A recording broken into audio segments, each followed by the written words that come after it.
Welcome into the hot shop. As you can see today we have a lot going on. We're still setting things up in the hot shop, but we actually do have a visiting artist with us, and that is the man who's standing by the center bench with that white t-shirt on there, just to point him out to you visually. And his name is Jay Macdonell. And today he's going to be combining his own blown glass with some neon glass art. Have you ever heard of neon bending? So if you've gone through our galleries, you'll see some neon examples. And we have somebody in here who's going to be working with that neon today. Her name's Danny. She's in the back by the furnace. And this is an example up on this pedestal here of something that they may be working on or something similar to what they'll be working on.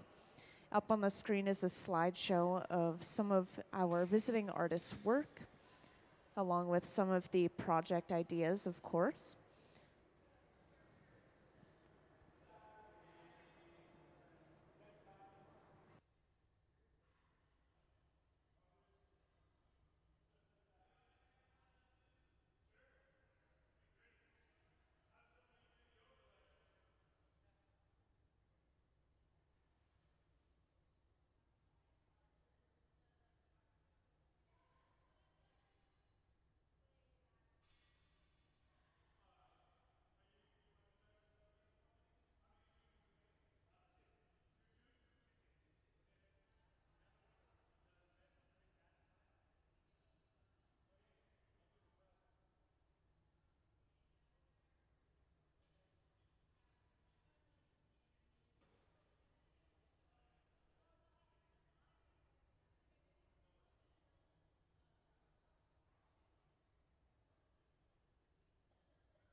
Now, in the back on the left, you can see that Gabe is gathering from our glass furnace. I'll point that out. This is the furnace that holds all of our glass. It holds up to around 1,000 pounds of clear molten glass, and it stays at a pretty steady 2,100 degrees Fahrenheit, or 2,150. And the glass at that texture is very sticky and viscous, kind of like honey. So just like gathering honey out of a pot, we'll stick a pipe into the glass and then turn, and that's all we have to do. It gathers a ball on the end. And you can see he is picking up a piece of color bar from inside of this large silver box called the garage. The garage has been preheating that color to about 1,000 degrees Fahrenheit. So that temperature is not hot enough to melt or change the shape of the glass. It's not cold enough to let it crack or break from thermal shock. It's going to heat that up a little bit before using it to create something, microphone. It's going to create something called a color overlay. They're going to take that color, drop it on top of a small clear bubble, and then kind of spread it evenly over top. And they're actually going to start off with pulling some tubing, it sounds like, the tubing for the neon. And we have some examples down on this front table here. Maybe a little bit hard to see that they're hollow from far away, but these are hollow colored pieces of tubing. And it looks like they're going to be working with some blue tubing and maybe some orange tubing as well.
Welcome into the hot shop, everyone. I will point out real quick, sometimes it gets kind of loud, so I have closed captioning up on the screen. You can always read as I am speaking as well, which is really helpful. Since you guys are in the back, if you guys ever have any questions, you'll have to shout them down to me while raising your hand, or you're welcome to walk down to the front and ask me questions as well, of course. But I'll just give a little introduction as to what we even have going on today. So today we actually have a visiting artist, so you guys are in luck. Today our visiting artist is Macdonell, and that is the man kind of on the right side of the hot shop here, setting some things up for our project. And currently they're getting started on pulling some tubing, which I was just explaining to the audience earlier. And I was talking with Jay earlier. It looks like the colors of tubing that will be pulled today will be orange and blue. And then these are eventually going to be filled with gas, just like a neon sign or a neon light. Yes, they are made out of glass tubing. And that is what this large cart is for down here behind me. This is where they're going to be bending that tubing, and they'll be able to fill it with gas eventually and light it up just like a neon sign. They're going to combine this neon with a blown hollow glass piece, kind of like this, and this is going to shine that light through the glass on the inside of the piece, to put it simply. So we're going to be combining two types of glass artwork in one project, which is pretty exciting. Over on that left bench, you can see Gabe working with some glass up on the screen. And this is a piece of solid colored glass called Color Bar. He's melting it down. He's going to drop it on top of a small clear bubble to create something called a color overlay. So at the bench, Ben is sitting down, and he has that small clear bubble that the color will be dropped on top of. And when we are gathering our clear glass, I'll point out to you guys, we will be using our large glass furnace, which is a furnace with a closed door. And you can kind of see the glow from behind that door, right? So this is where we're getting all of our clear molten glass. That's going to hold about 1,000 pounds of clear molten glass, and it stays at a pretty steady 2,100 degrees Fahrenheit.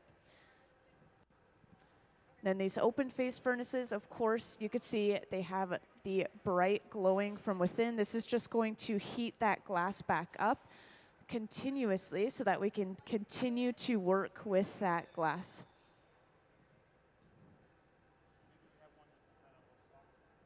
And once again, if anyone has any questions, please feel free to just raise your hand or come on down to the front and ask away.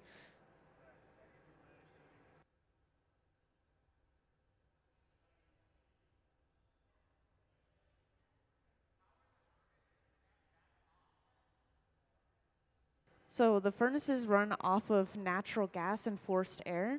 And natural gas is the same type of gas that you might use on a gas stovetop or a gas oven, for example.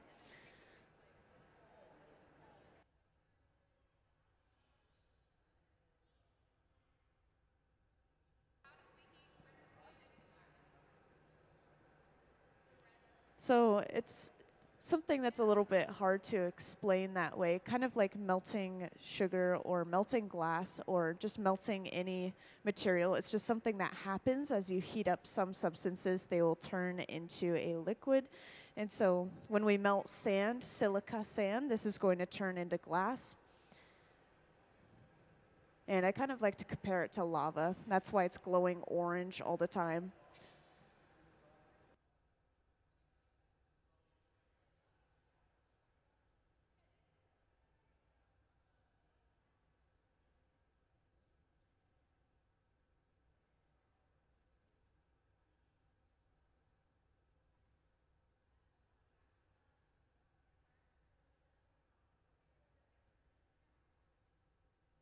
I'm sure anyone who's worked with glass has gotten burnt at some point. We all have tiny little burns that we get all over our hands and arms, maybe.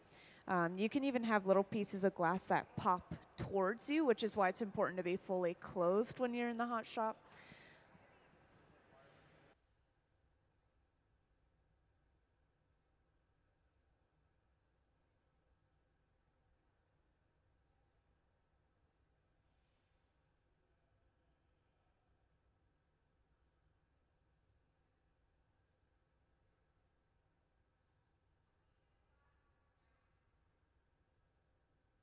So the glass, you'll see at the end of this process, it has to cool down at a certain rate. So we have to cool it down really slowly so it doesn't crack or break from thermal shock. You can technically let glass cool at room temperature, but only if the glass is really thin. The thicker it is, the slower we have to cool it down. And so we'll use these large black boxes that you see on the left and right of the hot shop walls. And these are called annealers. And these will just keep that glass at a nice 950 degrees Fahrenheit and then slowly cool it down overnight.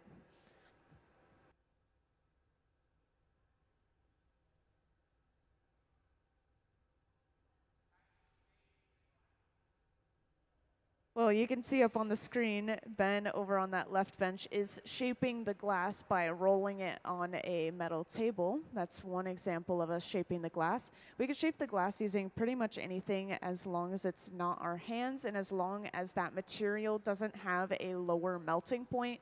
So sometimes we'll use wood, sometimes we'll use steel, just as a couple of examples of tools to shape the glass.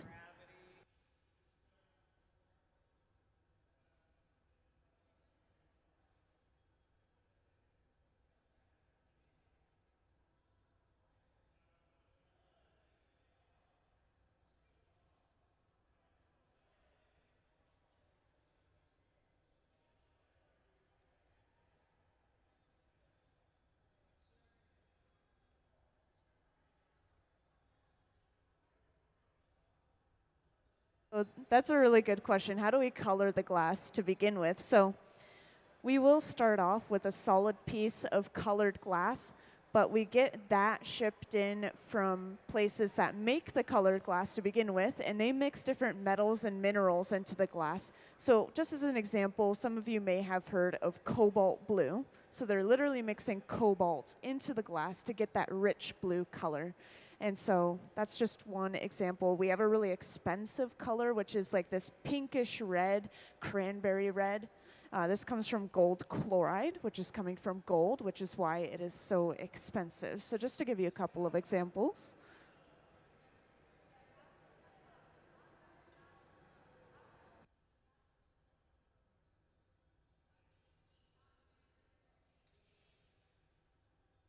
So the best way I can describe this is the way that it was described to me, which is think of the pipe as like a frying pan handle maybe. So as long as it's not directly in the heat, it's not going to heat up very much. Every now and then if we're working with a really large amount of glass on the end of a pipe, or if we have to stick the pipe in kind of deep in the furnace, then it is going to start to heat that pipe up. And then all we have to do is splash some water on the pipe and it cools it right back down. And down here in the front, you can see that they're starting to experiment with this neon and this blown pumpkin that was made by our visiting artist. They're testing out the colors right now and the different gases that are inside of these tubes as well. One of the tubes has neon gas inside of it, and one of them has argon gas inside of it. The argon is creating a little bit more of a blue color. And the neon is this really bright orange, kind of like a classic neon sign.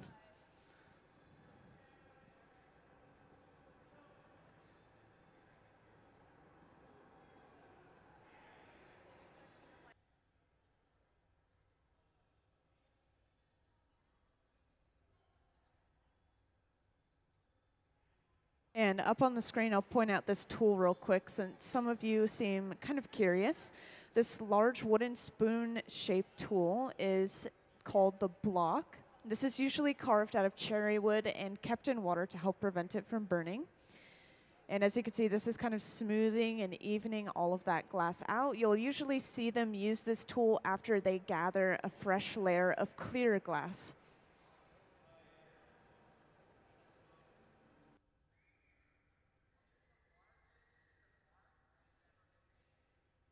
So I know about the largest piece of art that I've seen made here, and it wasn't super long ago, but they made an 80-pound clear glass bell jar, and they had to use this furnace that's off, kind of to the left of the center furnace here. That's the largest furnace that they have in here, and it was maybe this far from touching the sides of it as every time they put it in.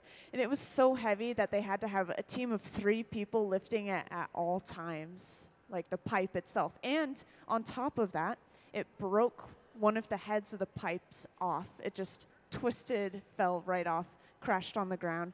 They tried to make it 2 times before the third one was successful. That was really impressive, but it's a very dangerous amount of glass to work with.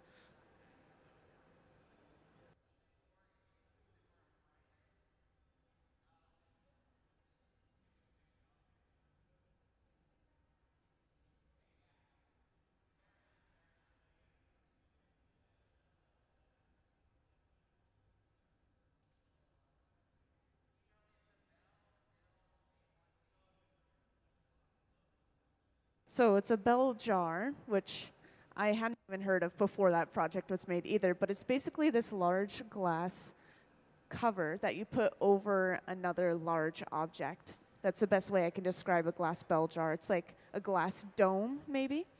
And I think it is still intact. The last time I saw it, it was definitely intact. And you guys are definitely small enough to just crawl up inside of it and sit inside of it. It was so big.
So with honey, definitely not possible. You would basically have to freeze the honey as you're working with it because it's constantly moving even at room temperature. Meanwhile, glass will be hard at 1,000 degrees Fahrenheit, so it cools down in room temperature, which is what you want. You want to be able to cool it down and heat it up so you could kind of have a balance and a taffy-like texture. I would say maybe you could blow sugar. Have you ever seen sugar blowing? So that's something that's kind of similar to glass blowing, but at a much lower temperature.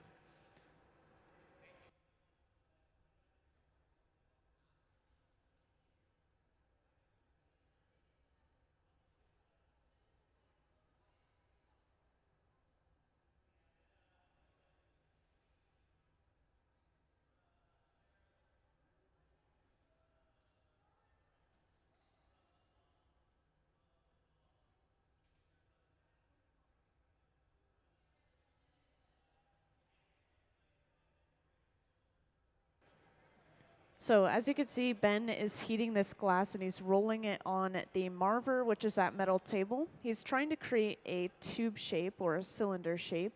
And this is eventually going to be attached to a second pipe, which you could see Sarah holding up at the front of the hot shop on the left side. This is going to be attached to that second pipe, and then they'll stretch it across all of these wooden ladders that are laid out here on the ground. And this is going to be creating tubing for Danny to bend and turn into something for our blown object.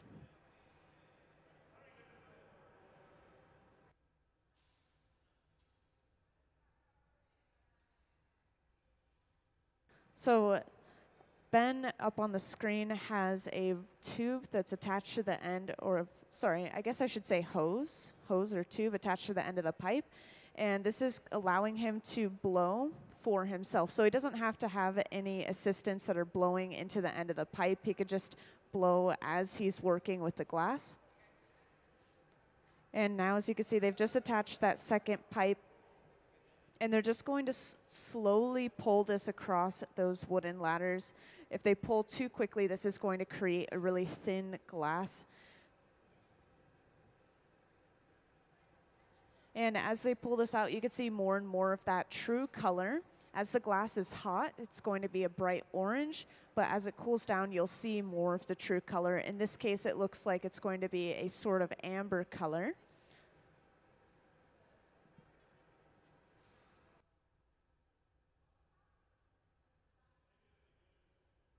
So at this temperature, the glass is mostly hard at this temperature, maybe 1,000 degrees Fahrenheit. And this glass will cool down pretty rapidly, but you still wouldn't want to touch it because it is 1,000 degrees Fahrenheit.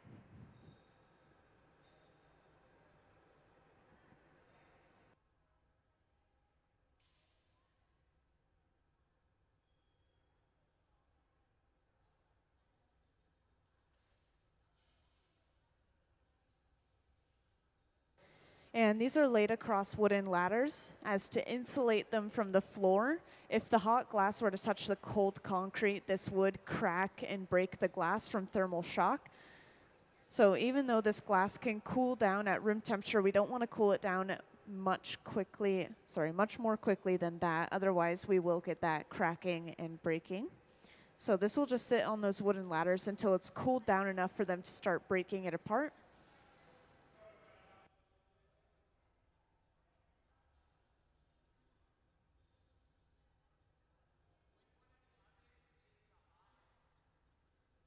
So our glass furnaces, the tanks with the closed doors, they stay at a pretty constant temperature at 2100 degrees Fahrenheit or 2150, just like this diagram up on the screen. And then the open face furnaces at each bench, these are our reheating furnaces. They run between 21 and 2300 degrees Fahrenheit. So these ones are technically warmer, but if you're asking about the difference between the furnaces that are on right now, there's not a significant difference at all. We just have two stations that are open to use at the same time for convenience.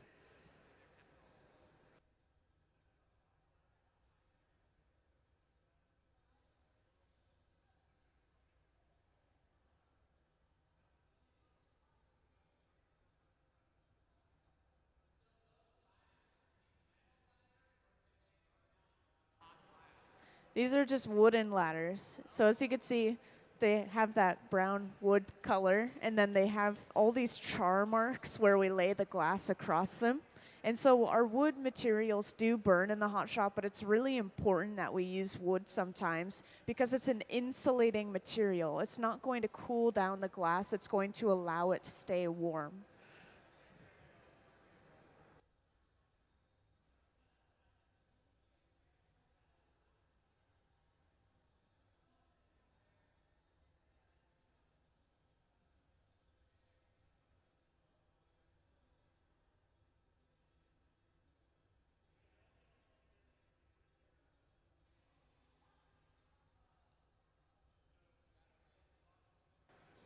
And I believe that they're going to be pulling some more tubing as well. We just want to get a little bit of that preparation or prep work out of the way so we could start pulling and bending some of that tubing into the shapes that we need for our final product.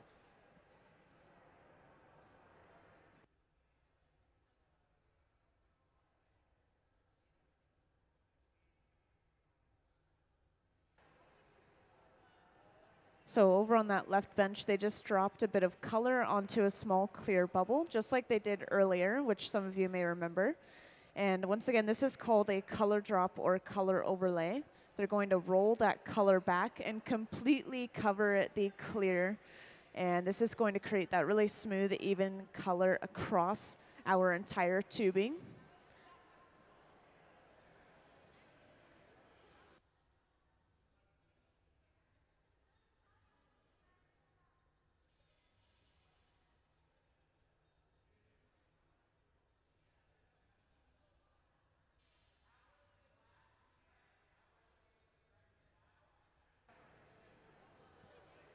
It's just stretching like taffy, maybe, like pulling taffy. When the glass is hot, it's moving continuously, kind of like a honey or a taffy. And so when you pull taffy, that will stretch. When you pull molten glass, that will stretch. And continuously, so on and so forth. And now it looks like Ben is using a pair of nippers to kind of cut this glass apart into smaller workable pieces.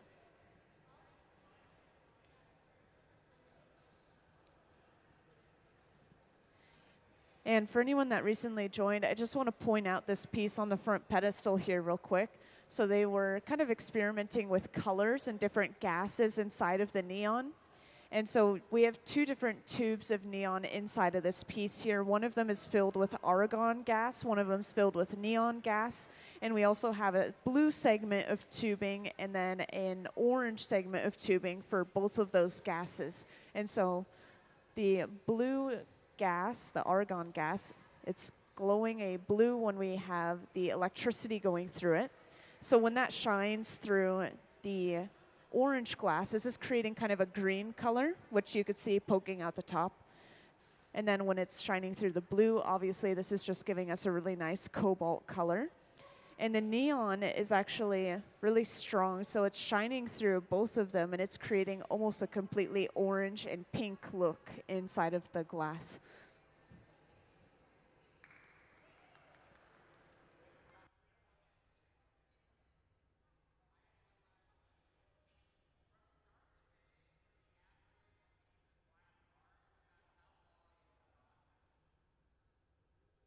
So it really depends on what you're making. If these guys are making something small that they know how to make over and over again, it's probably maybe 30 minutes to an hour.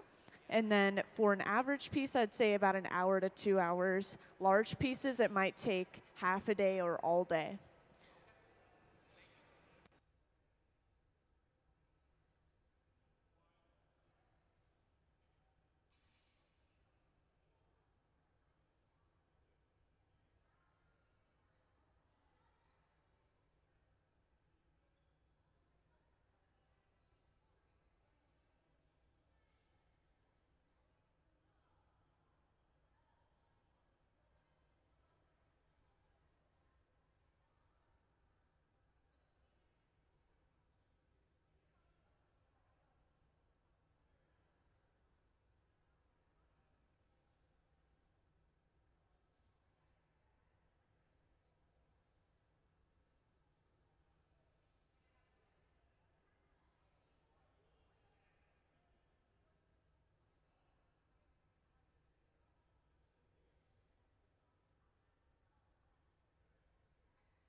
Hello, welcome into the hot shop. Welcome into the hot shop. Just to let you know, I have closed captioning up on the screen if it's ever hard to hear me or follow along with what I'm saying. But over on that left bench is where we're working right now. We're creating some neon tubing. And just to show you a couple of examples, we have some laid out on the floor, on these wooden ladders, of course. And we also have some on our front table here and here. These are some examples of bent neon. So there's neon bending. This is how we create handmade neon signs. So yes, neon signs are made out of glass tubing. And then we fill them with gas. And we send electricity through that gas, and this is going to light up that sign. So with this piece that we have in the front here, this is an example of what we'll be working on for our residency here, because we have a visiting artist right now. And so this is a blown pumpkin made by our visiting artist. And then the neon is from another artist who's also with us today, and her name is Danny. I'll make sure to point her out when I can.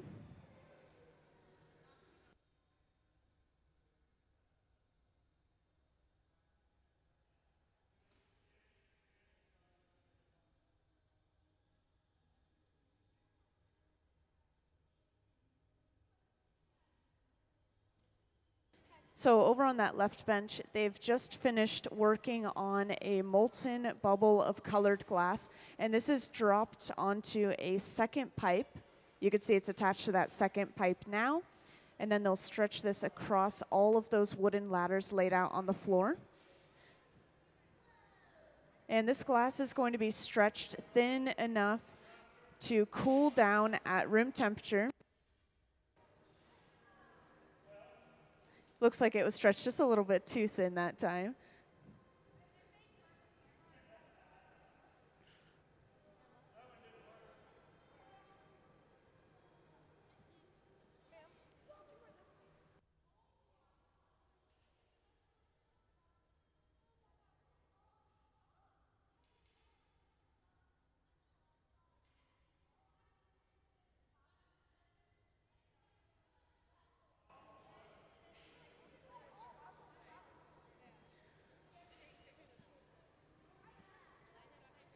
And can we actually have the slideshow of our visiting artist artwork, please?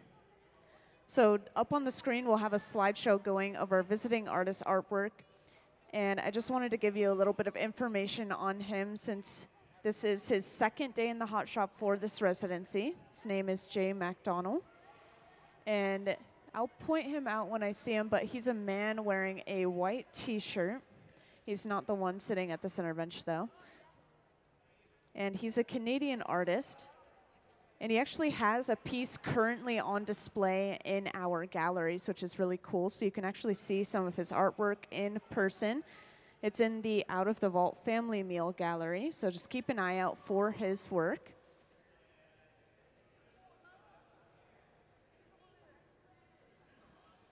And here's our visiting artist, just to point him out to you guys real quick. There's Jay.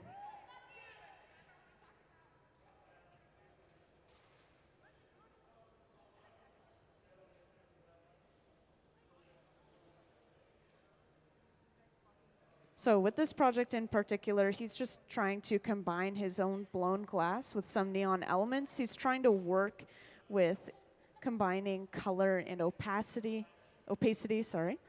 And in this pumpkin, like I was pointing out earlier, we have the neon inside of the pumpkin, and this is allowing us to kind of see the glow of the neon through the walls of the opaque glass.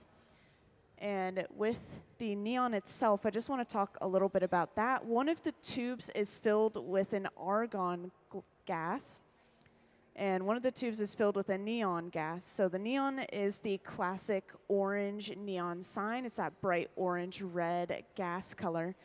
And with the argon, it's actually going to glow a blue. So one of these tubes has the argon, and that's the blue-green one that you can see. One of these has the neon, which is the sort of purple and orange one you can see.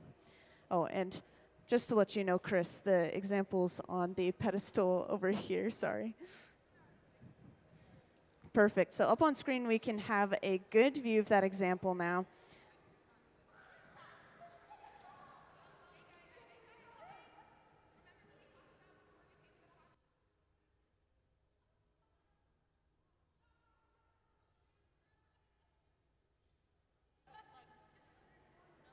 And now that I've introduced our project a little bit, I just want to talk about the hot shop itself.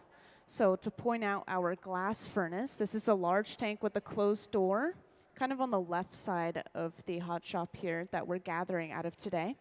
And these hold about 1,000 pounds of clear molten glass each and stay at a pretty steady 2,100 degrees Fahrenheit. And when we gather the glass out of this furnace, it's viscous and sticky, a lot like honey, much like you might remember from your class lesson.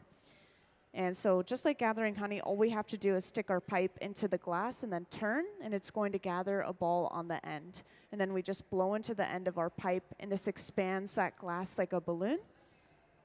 And then these open face furnaces, you can see we're going to use these over and over again. These are running between 2,100 and 2,300 degrees Fahrenheit.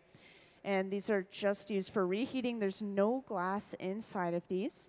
We have 2 of them on today just so that we can work on multiple parts of the same project at the same time. So it is much like lava. So volcanoes can create something called obsidian, which I'm sure a lot of you have heard of. So this is very similar to obsidian. Obsidian is natural glass, and then this is, of course, human-made glass, man-made. So this is our soft glass. It's a little bit softer than scientific glass, kind of like beakers, for example. This is not as strong as a beaker, so you cannot microwave this. You cannot dishwash it, just as a couple of little examples. At the center bench, Gabe is actually using a tool called the block. This is carved out of cherry wood and kept in water to help prevent it from burning. And we will frequently use this after gathering clear glass on our piece. We want to smooth and even all of that fresh new glass out before we blow.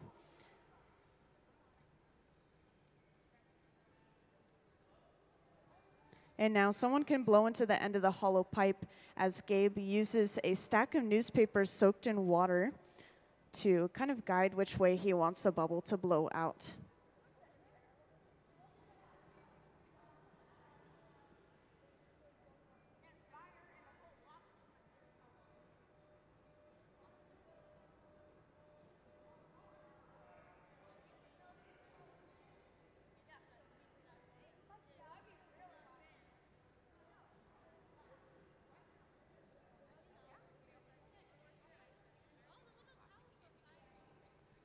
Yeah, so that's just a simple stack of newspapers soaked in water. And despite how odd that tool may sound, it's actually very commonly used. You can see it is going to burn away after we use it each time, but it's a pretty cheap material. We're not very worried about it burning. This is as close as we're going to get to using our hands to shape the glass. We have our hands just maybe a half an inch, quarter inch away from the glass itself. And next, Gabe is going in with a pair of jacks. You could see up on the screen these 2 metal blades. And he's carving a jack line into the glass. This is where they're going to break this piece of glass off of the pipe.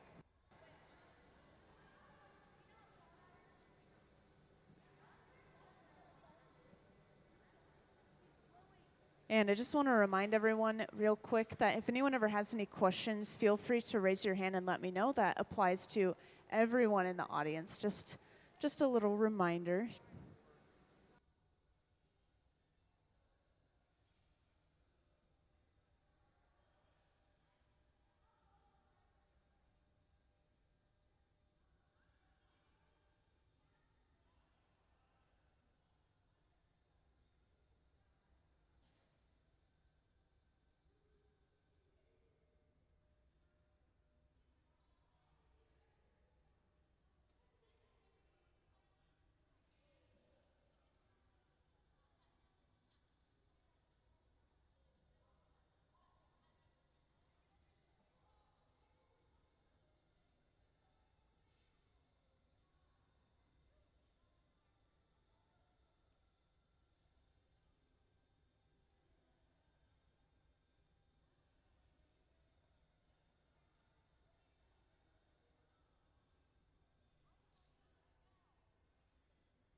So as you can see, we are frequently using gravity as another one of our tools. We can hang the glass down, and this is going to start to create a longer and even sometimes thinner shape depending on what we're going for.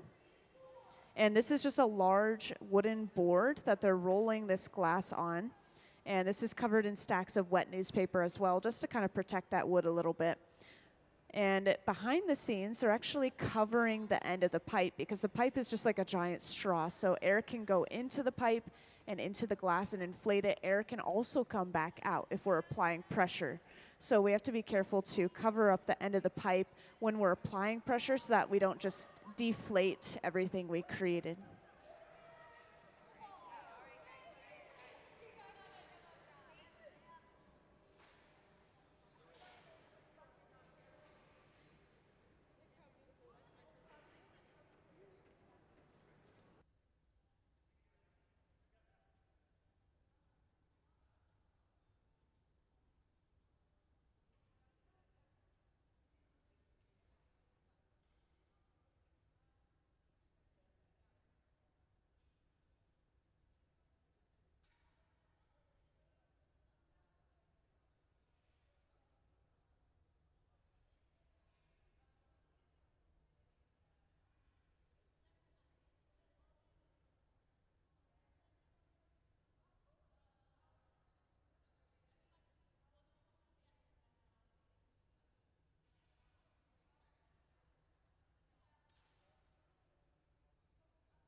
So they've just created a tiny little piece of glass on the end of that tube that they're working on at the center bench, and they just broke it off. And this actually opened up the end of that tube.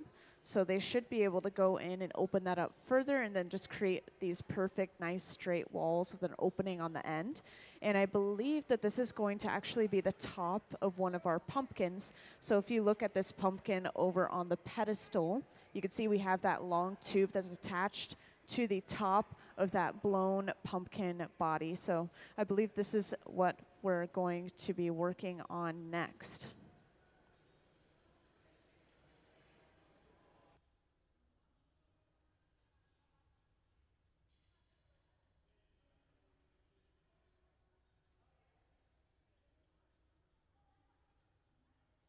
And to open this up, Gabe is going in with that pair of jacks and is able to open it up pretty quickly. It's a small amount of glass, and it has a lot of heat built up inside of it. So he flares that open, and they use a wooden paddle on the opening of the piece to make sure everything is straight and smooth.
So in the front here, you could see that Danny has just ignited this wide burner, and this is actually called a ribbon burner. And this is going to heat up sections of the tubing, the glass tubing, at a time. And we'll be able to bend just that one section at a time, just continuing to go through that entire tubing.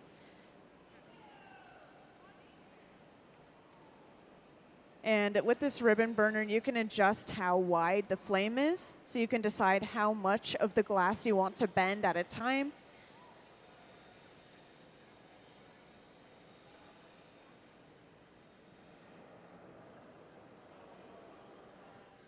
And at the center bench, we also have another type of flame going. So Gabe is using a large fluffy flame. I like to call it that because it's so wide and fluffy. But this is running at around the same temperature as the furnaces, maybe between 21 and 2300 degrees Fahrenheit. And this is just going to heat up a smaller section of glass at a time rather than heating up the entire piece of glass inside of the furnace at once. So we can target where we want to heat the glass, or we can apply some extra heat to a specific area.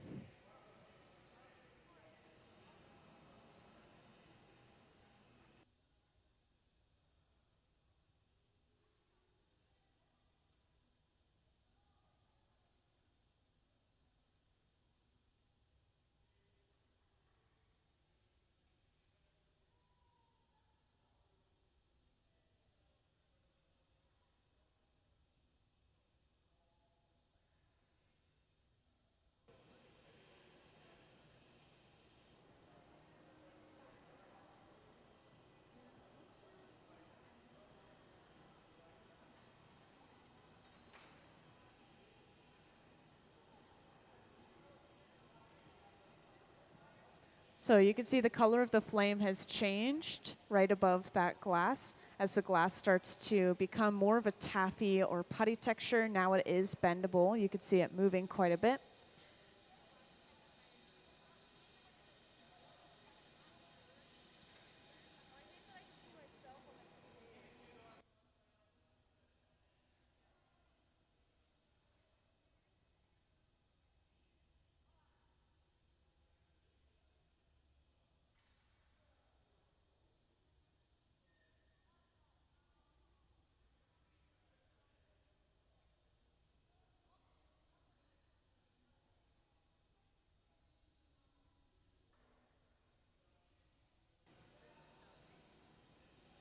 So once again, for anyone that's recently joined, this neon that's being created at the front here is eventually going to be used along with one of these blown sculptures that our visiting artist is creating, our visiting artist Jay.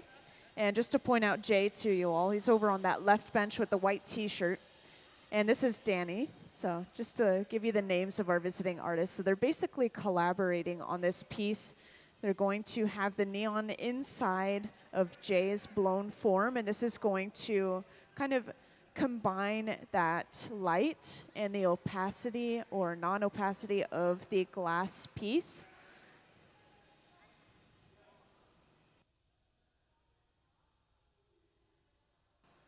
And for those that just joined, I just want to let you guys know that if anyone ever has any questions, please feel free to raise your hand and I'll come right over.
Now at the center bench, you could see another one of these color drops or color overlays happening.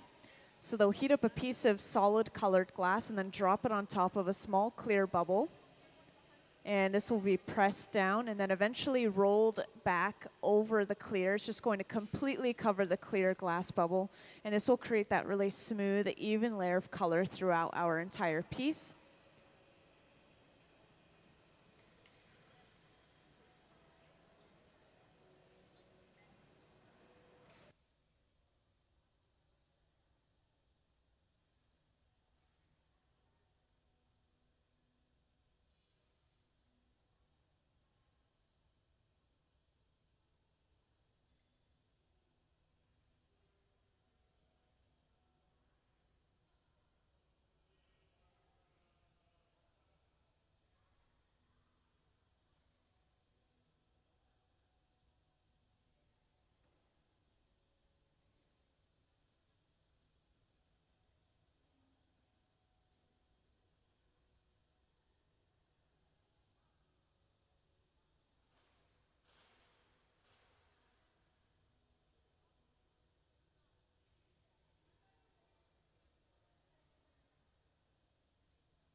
And if I didn't mention already, for those of you who haven't been in our gallery yet, our visiting artist, Jay, he actually has a piece displayed in the gallery right now. And this is in the Out of the Vault Family Meal Gallery. So keep an eye out for his name. You can see some of his artwork up close and in person.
So earlier on the center bench, they were working on one of the upper parts of that blown sculpture.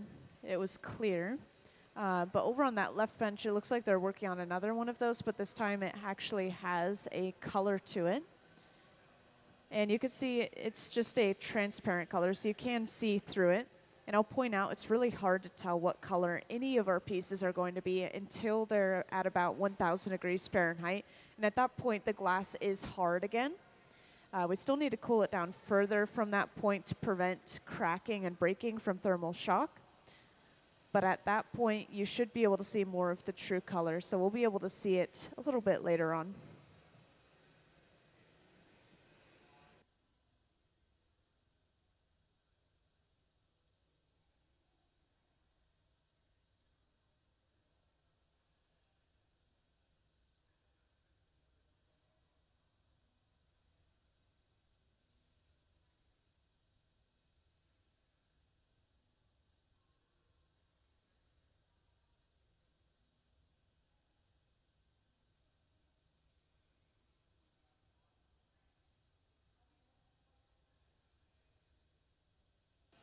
So as you saw, we just have these little pieces of color bar, which is the solid colored glass, and we just get that shipped in already made. But as for the color itself coming into the glass, it's usually different metals and minerals mixed in, such as cobalt blue. So cobalt mixed into the glass creates that deep blue. And another example would maybe be gold chloride, which is one of the most expensive colors. It creates kind of a pinkish red.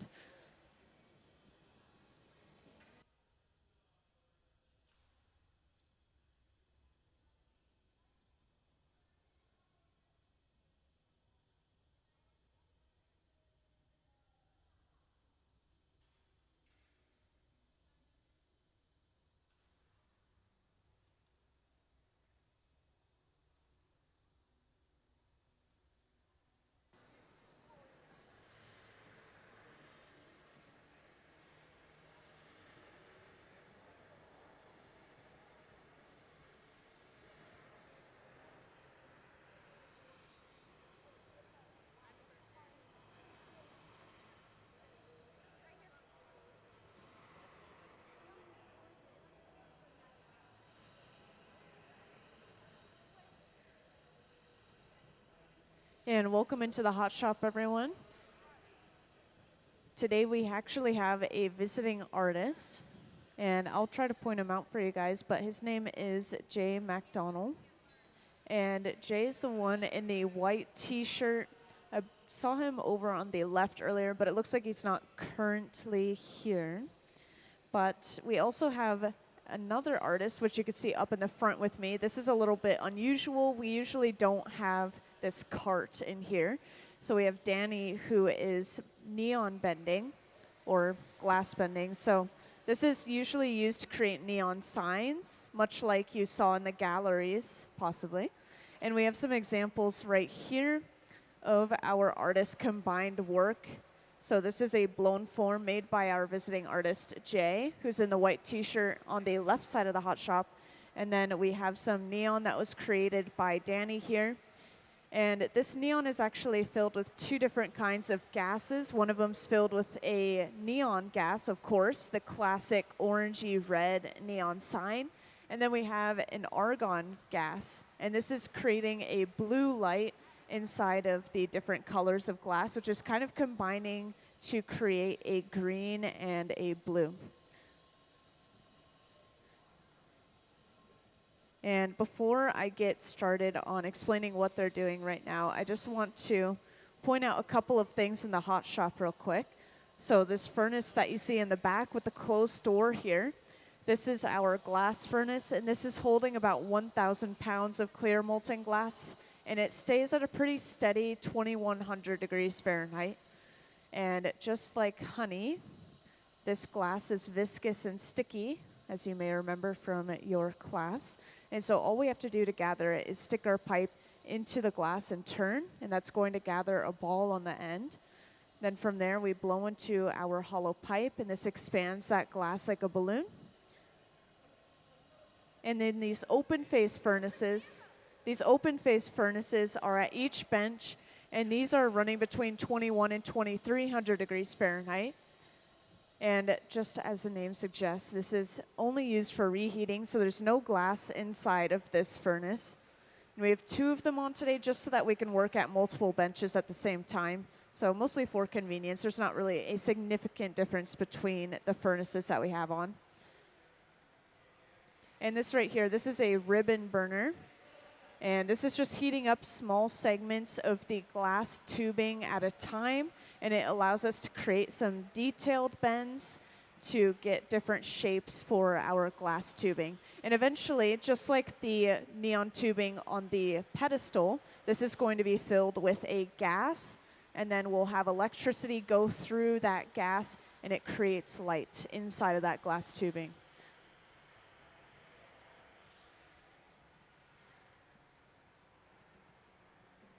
And our furnaces are running off of natural gas and forced air.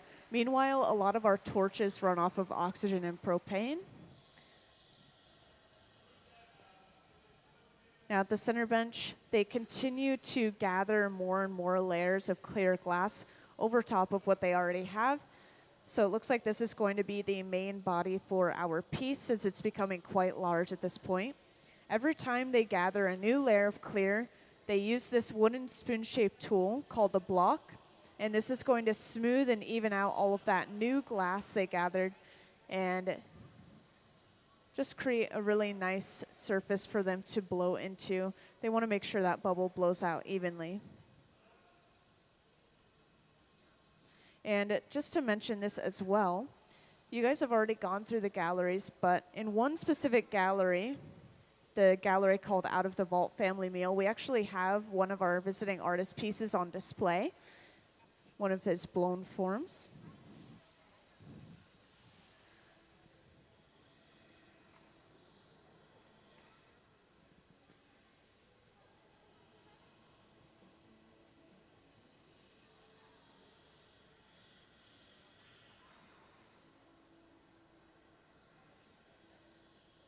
And can we have the slideshow of Jay's artwork up on the screen?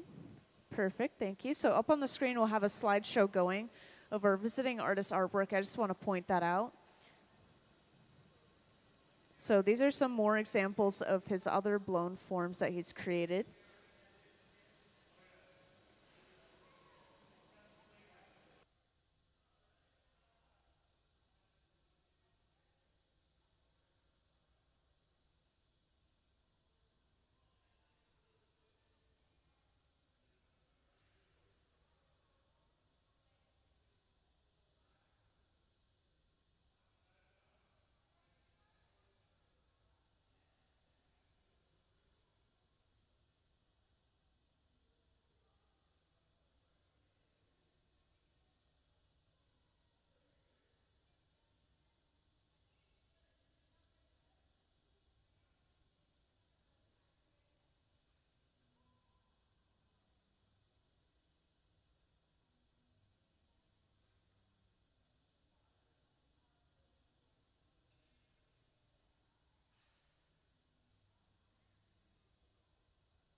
Now at the center bench, as they're blowing this piece out, Jay is actually using a stack of newspapers soaked in water.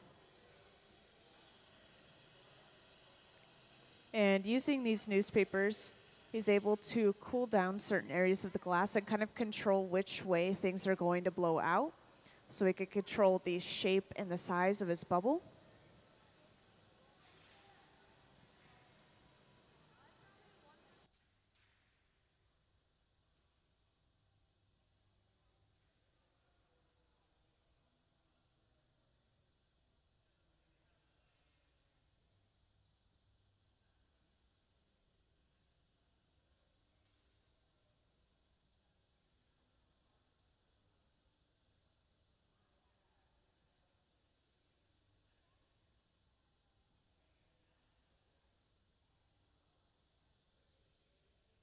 And this large metal table, this is called the marver.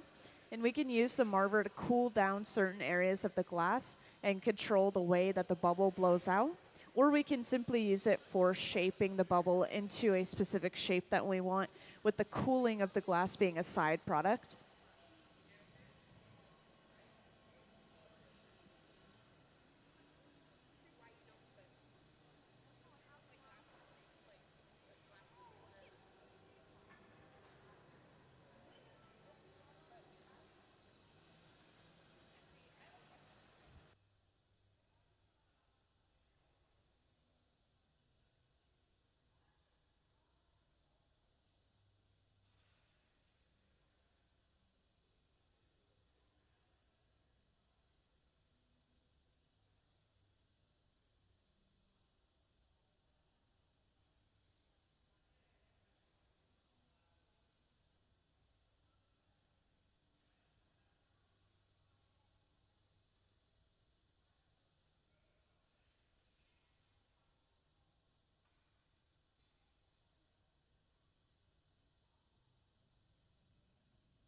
And right here you can see that we've basically used gravity as one of our tools as well. So if we're hanging the glass and the pipe down at an angle like that, this is obviously going to stretch that glass out. It's going to create a longer, kind of narrower shape.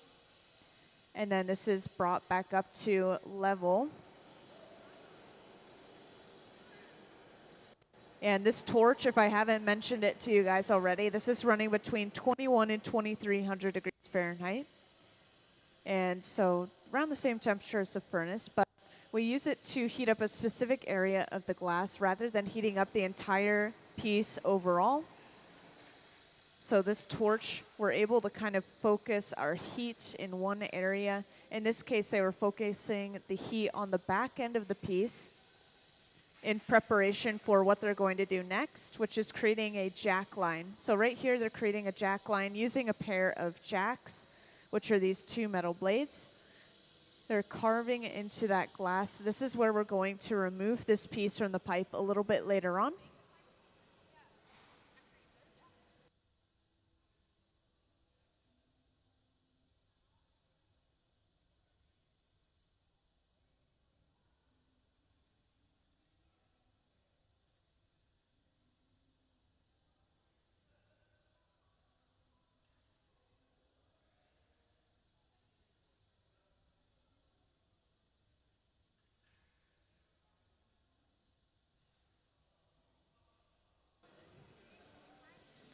So sometimes when people make art, they don't really have a specific thing in mind that they're making. So they may have a sketch or a design of like, okay, this is what I want it to look like.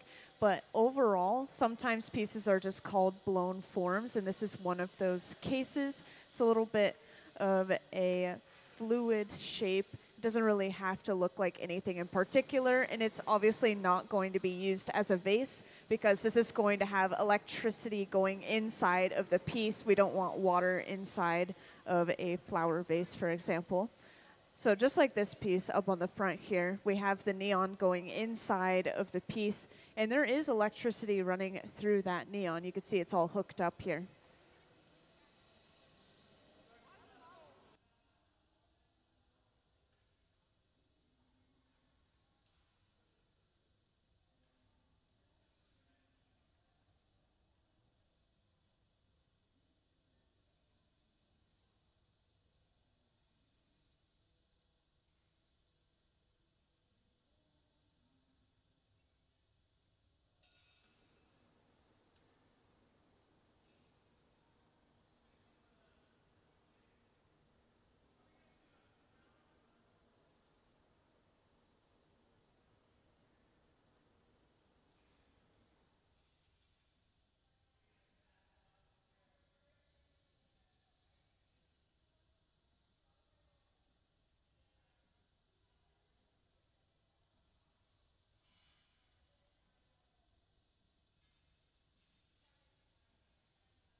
So we have a little bit of a temperature gauge over in front of the furnace here. Looks like it's about 80 degrees Fahrenheit in front of the furnace. It's not really that hot. Maybe the temperature of Hawaii. Now, over on the left or the right side of the hot shop, I want to point this out real quick. So our artist Jay is actually using a wooden mold, and he's pushing this glass bubble down onto it and blowing at the same time.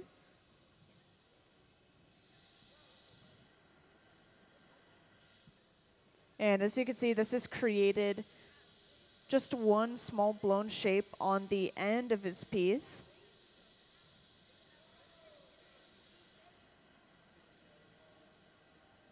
And he's going to further kind of carve that line into the glass using that wooden paddle. Looks like he was going for a little bit of a geometric shape with that end piece there.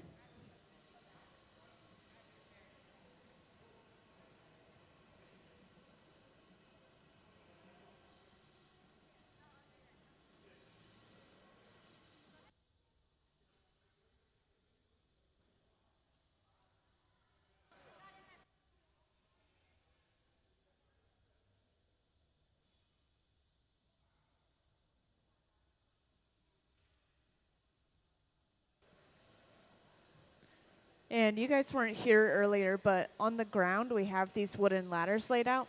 On these wooden ladders we have hollow glass tubing, and this is a tubing that our artist Danny is going to be bending and turning into these pieces that are going to be inside of our shape here. And the reason that we made it in the hot shop is so that we could kind of control what exact color we wanted, and we can kind of control what thickness we want for our tubing as well, although that's a little bit harder to get the exact right size for the tubing.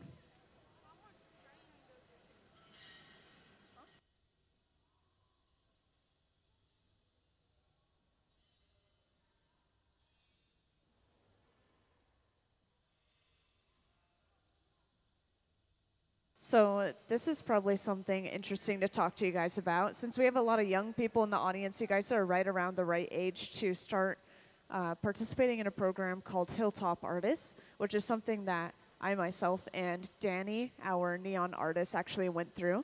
And this is where kids 12 and up can start to blow glass. And it is in the back of a Tacoma middle school called Hilltop Heritage Middle School. We also have one in the high school, Silas High School. There's a hot shop there as well. So if you guys are interested in learning how to blow glass yourselves, you should really look into that program. I highly recommend.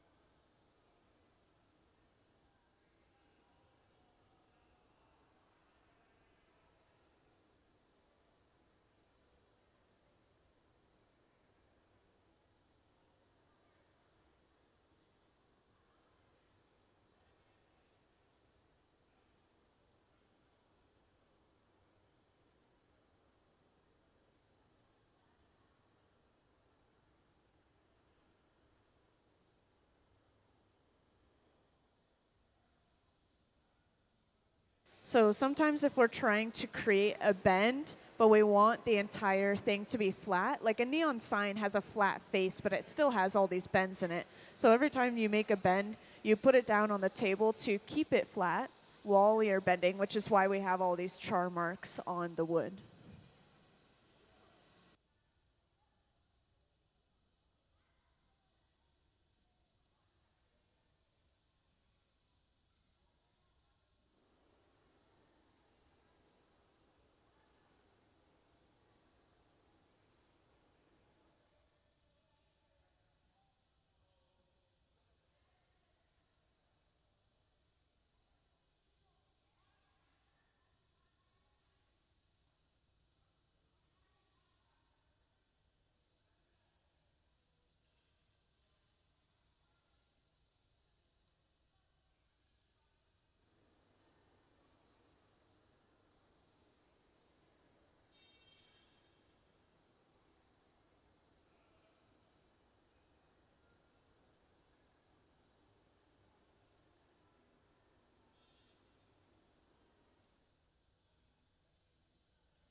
So as you can see, Jay is continuously torching the back end of the piece.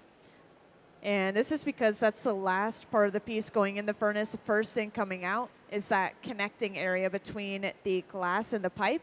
We want to make sure that stays nice and warm at around 1,000 degrees Fahrenheit or warmer, so it doesn't crack or break from thermal shock. If we get cracking and breaking around that connection to the pipe, that could be really bad for our piece.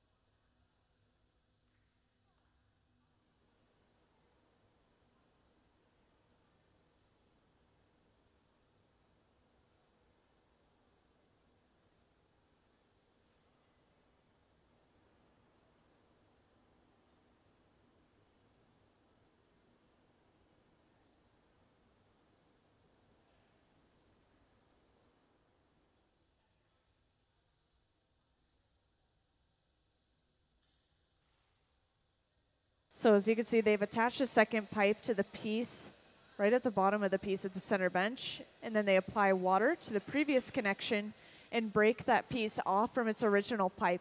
So the second pipe that we attach to a piece is called the punty, and I like to point that out. It basically allows us to flip the orientation of the piece. So now we have access to the other side of the piece, and we could start to finish off that side.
So since a lot of you joined a little bit later in the process, I think I'm just going to play a video so that everyone can see how we got the color on our specific glass piece today. So this was through a technique called a color drop or color overlay. So can I have that video, please?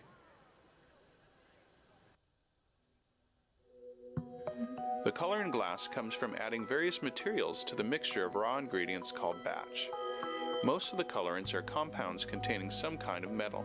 For example, adding cobalt to clear glass creates a deep blue.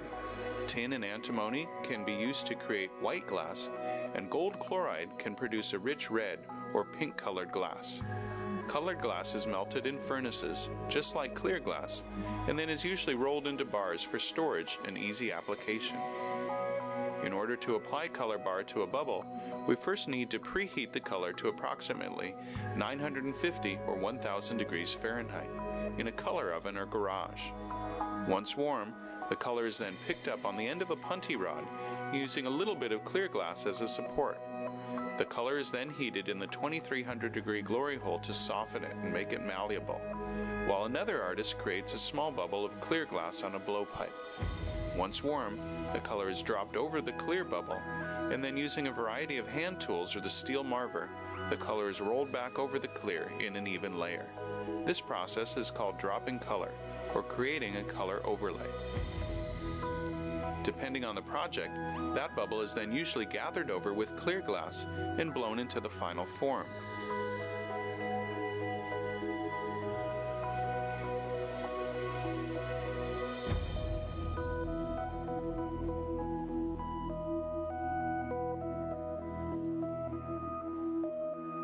The finished product may appear to be all made from colored glass, but when viewed in cross-section, we can see that there is only a thin layer of color sandwiched between many layers of clear glass.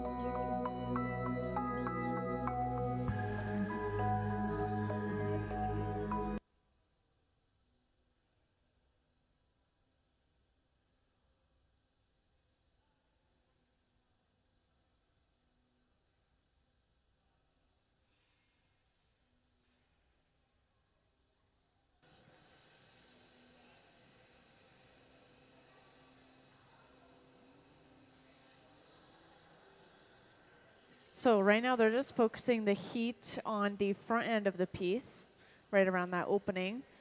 And they're just altering this smaller section of the piece. So they don't really need to heat up the rest of the piece at all. They don't want to lose control of the piece if the entire thing is moving around. So sometimes we'll just focus the heat in one smaller area, such as right now.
So now that upper half of the piece that Ben was creating over on the left bench is brought over. And this is placed right on the opening of the piece that they created at the center bench. And as they're pressing down into the rest of the piece, this is obviously kind of helping secure that connection, but it's also pushing the top of the piece in and kind of starting to invert it, just like this piece that we have on the front pedestal, as you can see.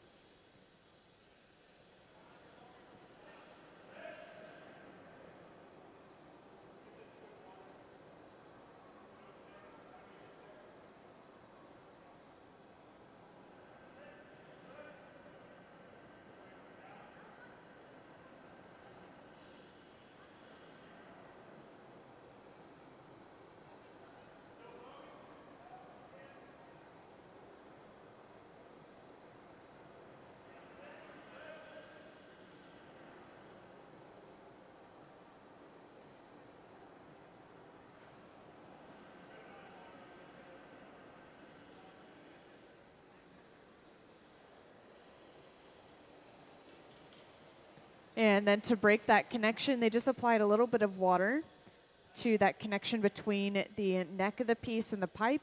And then all they had to do was tap the pipe, and this broke that cleanly off. So now they have those two pieces assembled, and they just have that little bit of clear that's attached on the end of the piece.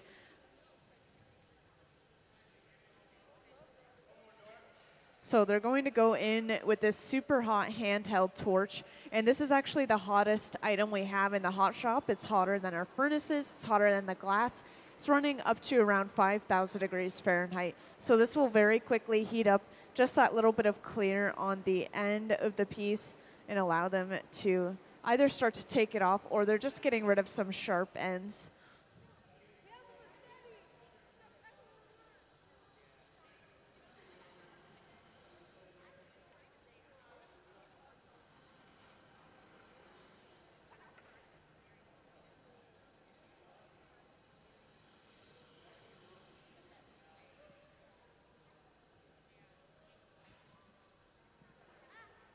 Now at this point the piece is pretty long, so they have to continuously heat up the back end of the piece over and over again to make sure that nothing is getting too cold. Too cold would be below 1,000 degrees Fahrenheit. So they're going in, they're making sure everything is nice and warm.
So it looks like they're preparing to break this piece off the pipe.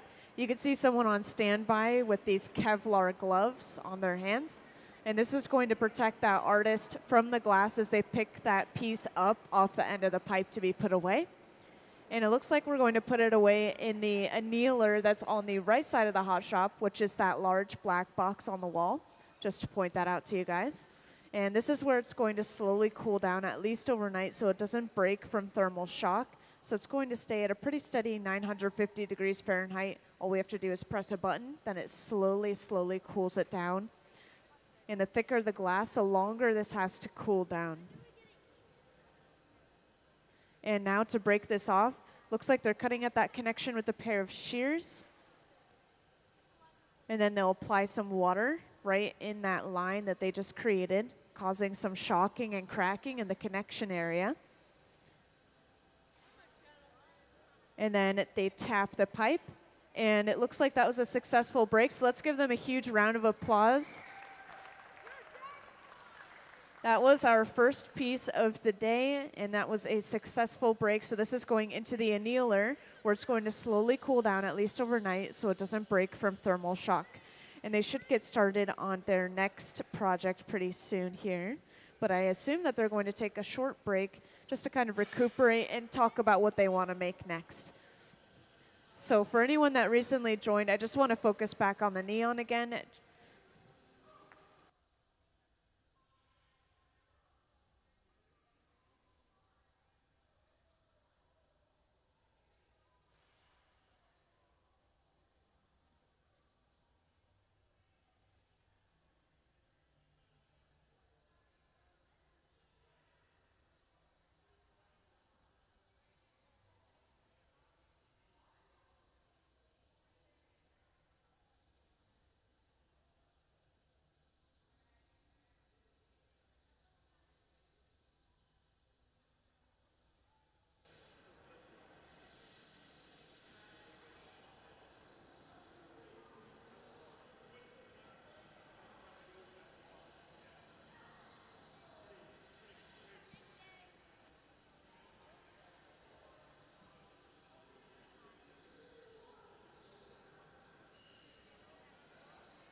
So once again, for anyone that recently joined, this is our neon bending table, and this is where Danny has been working. She's bending some tubing as practice for what's going to go inside of that piece that they just made, or a piece that they will make during this residency. And I'll just point out this one here as I talk. So one of these tubes here has argon inside of it, and then one of these tubes has neon inside of it, and that's going to create a completely different light inside of that tubing when we send electricity through it. So the neon, classic neon sign, it's like a red-orange, very bright, and then the argon is like a little bit duller sometimes, but it's glowing a blue, and so the tubing has one orange section, one blue section. The argon is kind of combining with that orange to create a green color that you could kind of see poking out of the top of the stem.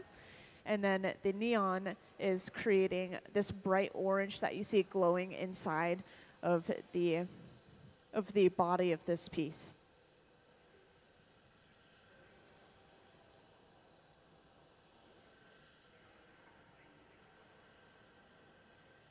And this long burner right here, this is called a ribbon burner. And this is where we bend that neon. You probably have seen Danny bending that neon throughout this process.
So just to give you guys a little introduction as to what's going on, this is our visiting artist today. This is Jay Macdonell. And this is his blown form here, but this is actually kind of a collaboration. So we also have Danny, who's doing some neon bending. And this is going inside of the blown form that Jay will be creating in the hot shop. And so this is just an example of kind of showing off maybe the ideas of the project. The idea is to kind of play with light and color. And so it'll kind of play with the opacity and transparentness of different glasses. And then with the tubing itself as well, the tubing can also be a different color. So that's what this is down here. So instead of just clear tubing, we can pull our own colored tubing and then bend that and fill it with different gases. One of these rods has argon gas inside of it, which is glowing a blue. And then one of the other rods is just a neon gas, and that's just the classic bright orange red. So that's pretty interesting with that piece there. And this is, of course, where they're doing that neon bending. This right here is called a ribbon burner, that wide, large metal burner. And we can heat up sections of our glass tubing at a time and then create a single bend or multiple bends, depending on what we want. And at the center bench, they're working on the body for this piece. So this is just going to be the main blown body. And then later on, we'll create this neck and attach it to the top as well. And if you guys ever have any questions, let me know.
Welcome into the hot shop. Today we have a visiting artist, and his name is Macdonell up front. And he's actually made this blown piece that you can see up on that front pedestal over there. This is actually going to be a collaboration with Danny up here, who is currently bending some hollow glass tubing. And this is usually used to make neon signs, for example. And so you can see we have electrodes on the ends of our tubes, and we have electricity going through a gas inside of the tube. One of the tubes has argon inside of it, which is creating a little bit of a blue color. And one of the tubes has neon inside of it, classic orange-red color. And at the center bench, they're going to start blowing out the body for this piece. And all of these are sort of abstract blown forms, so it's going to have a shape that is not something that you would usually see for a piece. It's not really meant to be a vase. It is just a blown form of its own kind. And at the center bench, every time that they gather clear glass, they're kind of just letting it sit there. They're letting it cool down so that they could take their next gather of that clear glass. They always have to let that previous layer cool down. Otherwise, it's going to heat up quite a bit when they gather, and it's going to start moving around kind of uncontrollably.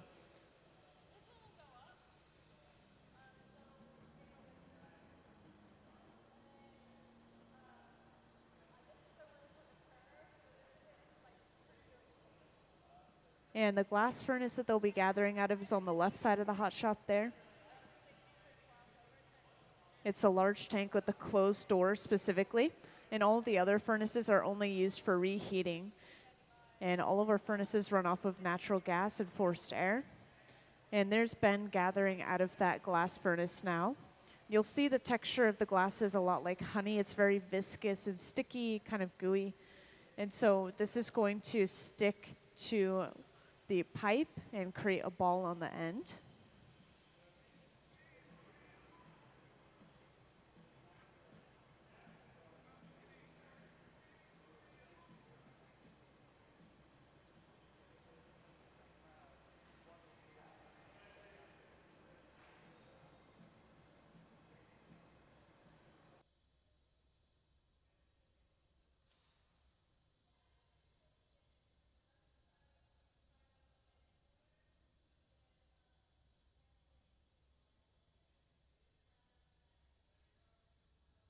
And up on the screen, you can see a good view of this, but Gabe is actually allowing a lot of the glass to drip right back off. And this is called a strip gather. It's just giving them a partial layer of that clear glass.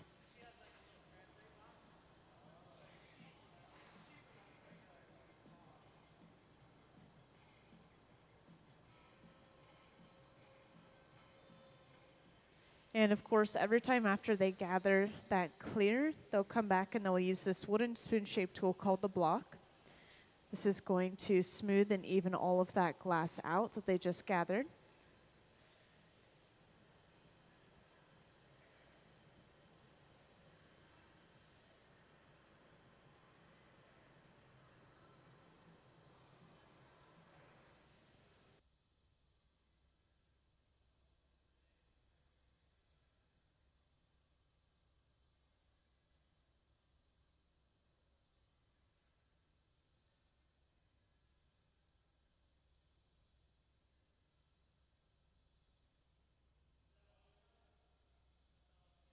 And because this is a larger amount of glass, they're going to cool this off using a pipe cooler. This is just a trough of water, splashing water up onto that pipe, cooling it down pretty rapidly.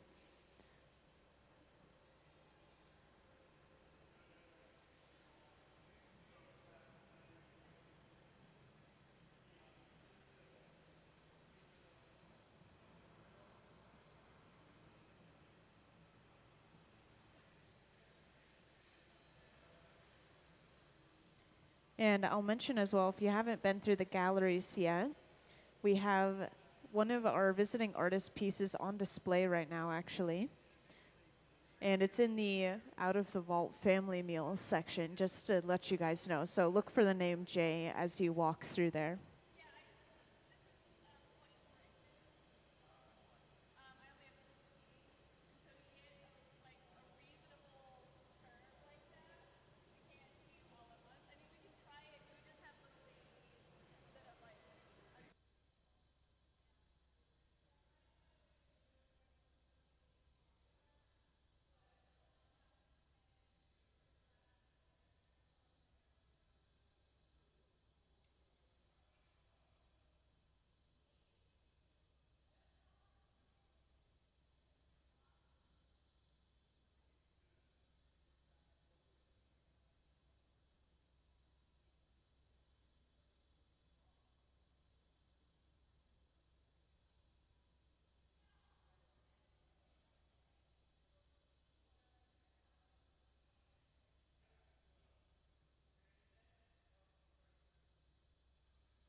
And next here, Jay's going in with a stack of newspaper soaked in water.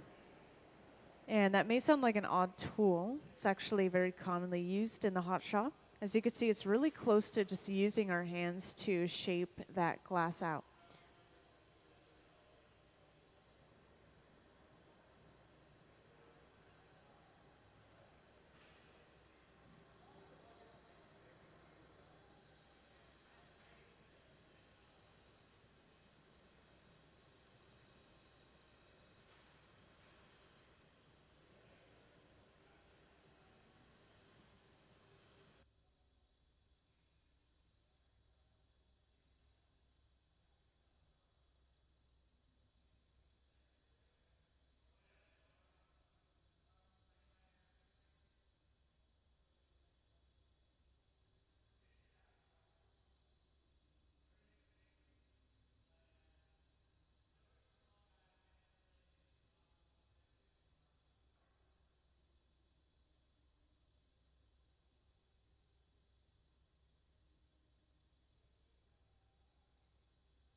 And this large fluffy flame that they're using, this is running at around the same temperature as the furnace usually, maybe between 21 and 2300 degrees Fahrenheit.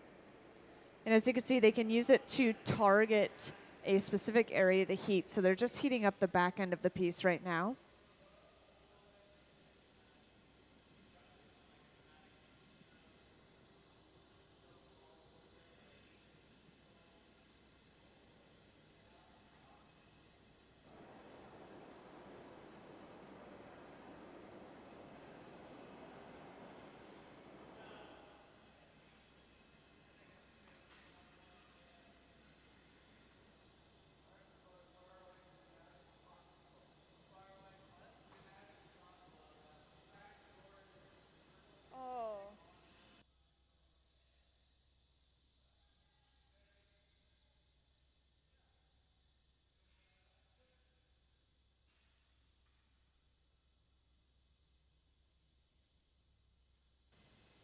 And next, after heating that glass up one more time, Jay is starting to go in with a pair of jacks, which are those two metal blades, kind of carving a line in the glass in between that connection to the pipe and the bubble. And this is called the jack line.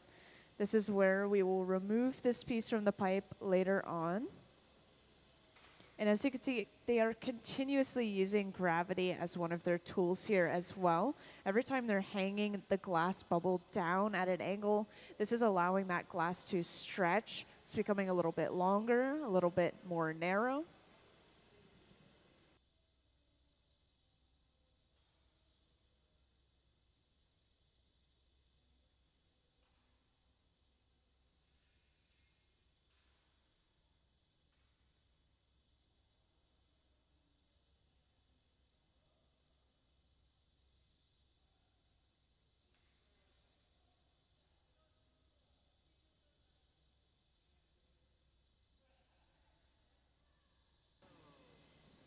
And this is again that same stack of newspapers soaked in water that we were using earlier. Using the newspapers, we're able to squeeze in portions of the piece, or we hold it in a certain position. This is going to completely change the shape of our blown form. In this case, they were holding the papers on the bottom for the most part, leaving a little bit of glass untouched. And this is kind of creating a dimple, sorry, not a dimple, reverse of a dimple on the bottom of this piece.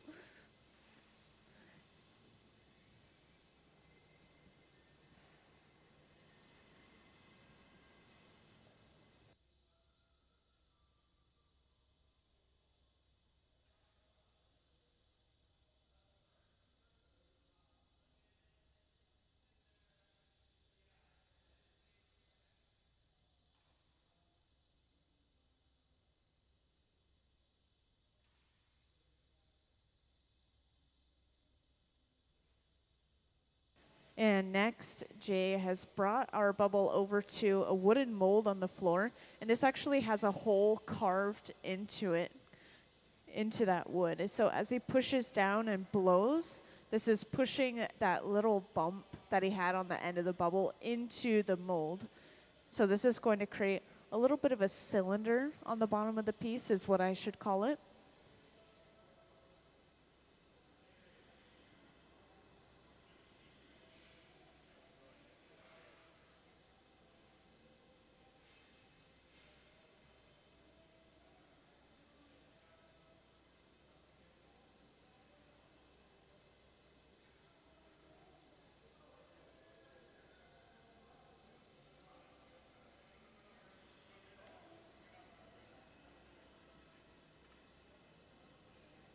So we use this mold for the last piece that was blown as well.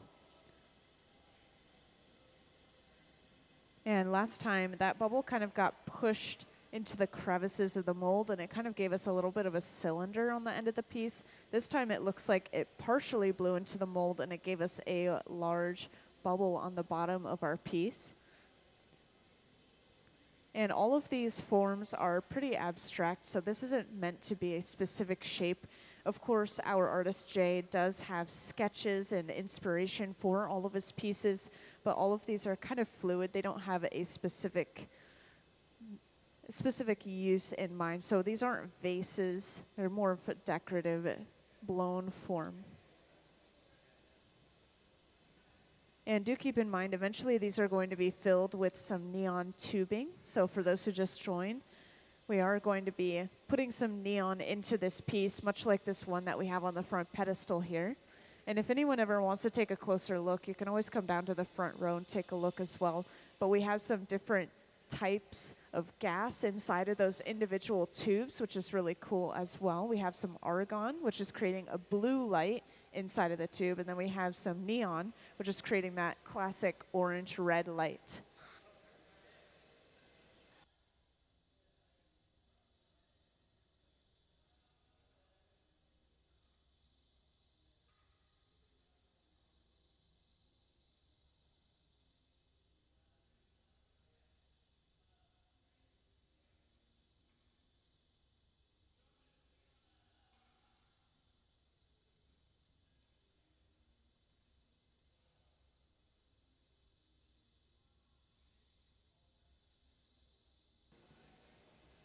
Now they're going to have to continue to keep this piece nice and warm at around 1000 degrees Fahrenheit. If we were to let it drop below that temperature, we could get some possible cracking and breaking from thermal shock. So every now and then, as they're letting this piece rest, they're just going to go back into the furnace and just put it in there for a few seconds, come back out. This is called flashing. This is just keeping the piece nice and warm. And over on that left bench, it looks like they're creating that top portion of the piece. You could call it the neck. You could kind of see up on the screen an angle far in the background. You could see them creating that neck.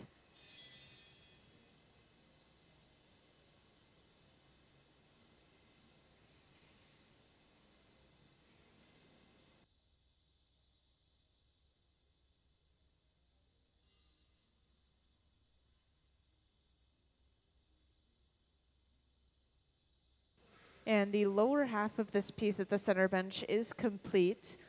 So they're preparing a second pipe with a clear attachment that they're going to attach to the bottom of this piece, which is the end that has that bubble coming out. And then they'll be able to break this piece away from its original pipe, the one it's connected to right now.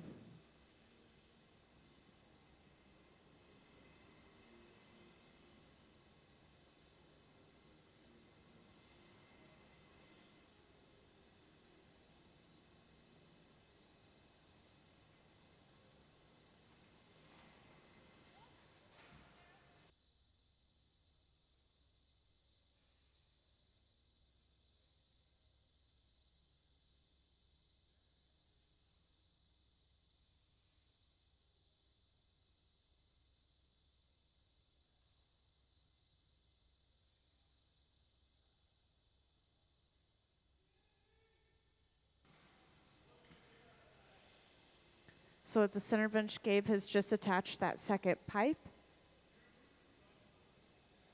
And this is going to be held here until that connection sets up a little bit. They don't want it to be moving around like crazy. They don't want to lose control of the piece. So they're letting that connection cool down just a little bit before they break this piece away.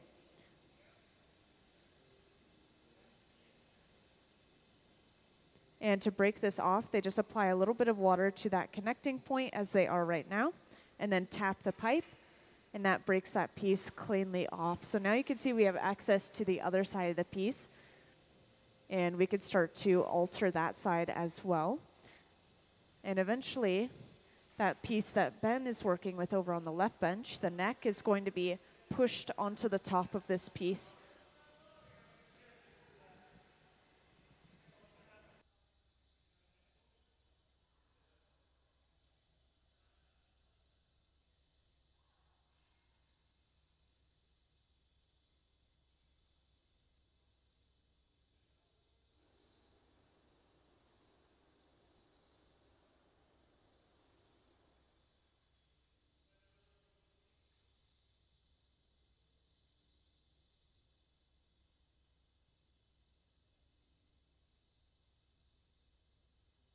So right here, while the body of the piece is still cold and that connection is still warm and moving around a little bit, they're just making sure that the opening to this piece is relatively on center with the pipe that's attached to the bottom.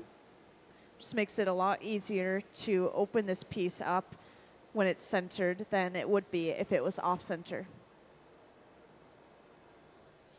And of course, since they just broke this piece off, that opening of the piece is really cold, so they're going to start targeting a little extra heat there as they continue to go back in the furnace, and they'll heat up that portion with the torch.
Now, this small handheld torch here, it's actually the hottest item we have in the hot shop, I've been told.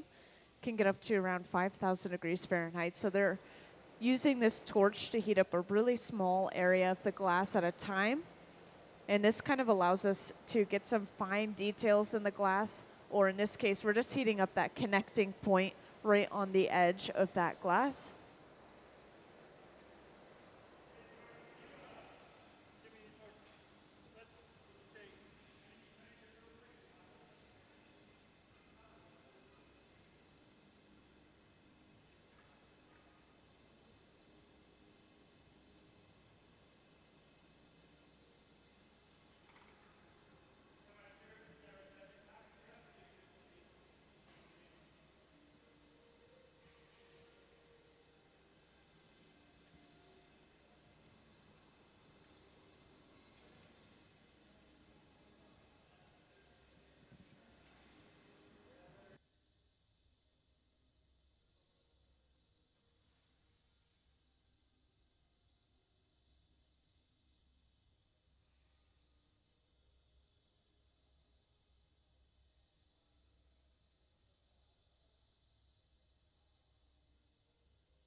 So as they're working on the main body of this piece at the center bench, at the front, Danny is also working on some neon bending. And this is using something called a ribbon burner, that wide metal burner there. And this is just going to heat up sections of the glass tubing at a time. So if we want just a smaller bend or a smaller detail, then we could just heat up a really small section of the glass. If we want a longer bend, like Danny's doing here, then we open it up pretty much full size.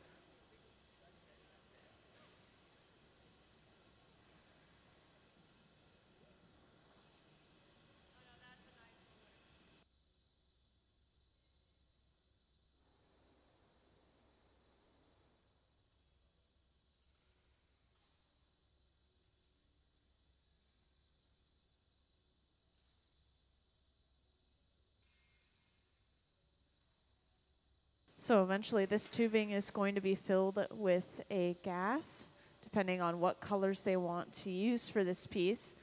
The examples over there are filled with argon and neon gas separately. And these are eventually going to be assembled with this blown piece that they're working on during this residency. They're making multiple pieces, of course. This will be our second piece of the day.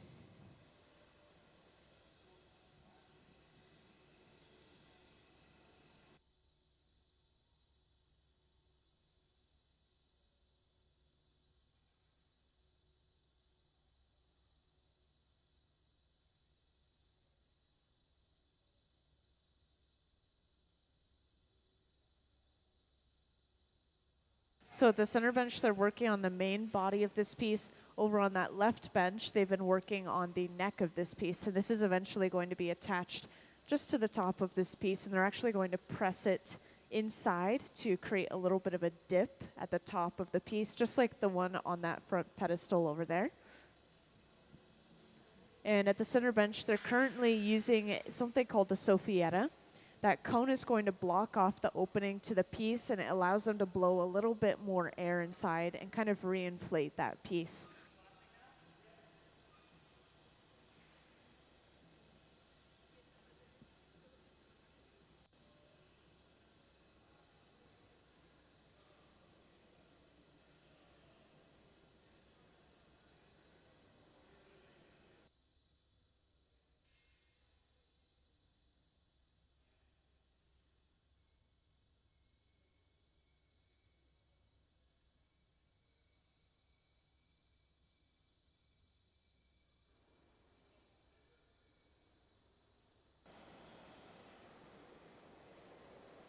And right now they're just working on keeping this piece nice and warm after reinflating it a little bit. They're going to use this large fluffy flame to torch the back end of the piece. Since this is the last thing going in the furnace, first thing coming out, it's naturally the coldest. They want to make sure everything is at around 1,000 degrees Fahrenheit or warmer. Otherwise, we will get cracking and breaking from thermal shock.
And can we have the slideshow of Jay's artwork up on the screen, please?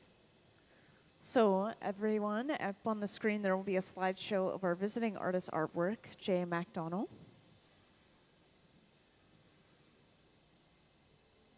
And he also has a piece of artwork displayed in our galleries currently. So if you go through our galleries, keep an eye out for that one. It should be in the Out of the Vault Family Meal section of the galleries.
Now, I know a lot of you guys missed the coloring process of our glass earlier, so I thought I would just play a short video explaining how we got the color on our glass. And this is through something called a color drop or color overlay. So could I have that video, please? The color in glass comes from adding various materials to the mixture of raw ingredients called batch. Most of the colorants are compounds containing some kind of metal. For example, adding cobalt to clear glass creates a deep blue. Tin and antimony can be used to create white glass, and gold chloride can produce a rich red or pink colored glass. Colored glass is melted in furnaces, just like clear glass, and then is usually rolled into bars for storage and easy application. In order to apply color bar to a bubble, we first need to preheat the color to approximately 950 or 1000 degrees Fahrenheit in a color oven or garage. Once warm, the color is then picked up on the end of a punty rod using a little bit of clear glass as a support. The color is then heated in the 2300 degree glory hole to soften it and make it malleable, while another artist creates a small bubble of clear glass on a blowpipe. Once warm, the color is dropped over the clear bubble, and then using a variety of hand tools or the steel marver, the color is rolled back over the clear in an even layer. This process is called dropping color, or creating a color overlay. Depending on the project, that bubble is then usually gathered over with clear glass and blown into the final form.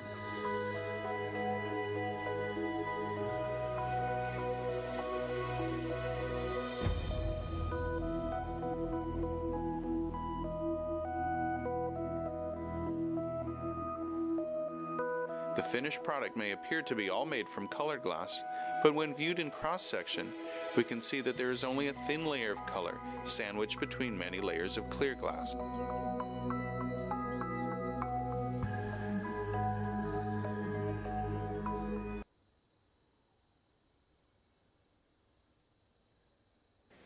So once again, we have the main body of our piece at the center bench, and then over on that left bench, we have the neck that's going to be pushed onto the top of the piece.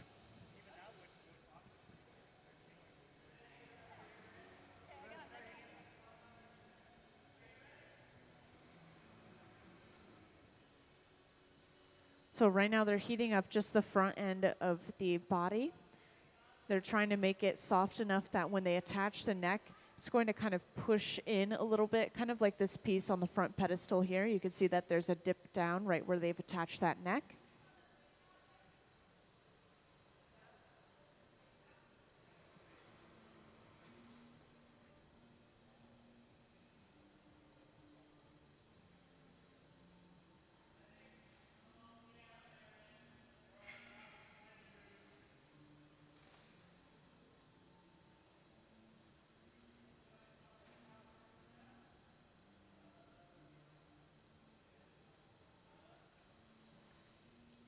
And now they've just brought that neck over. They're going to make sure that that's lined up with the opening of the piece before pressing in.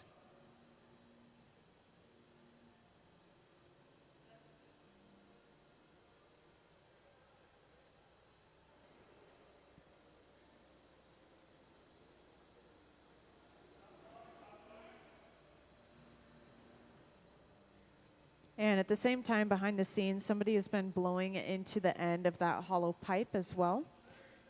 So this is kind of expanding the body of the piece as the neck is pushed down into it, just making sure that it's not going to collapse on itself.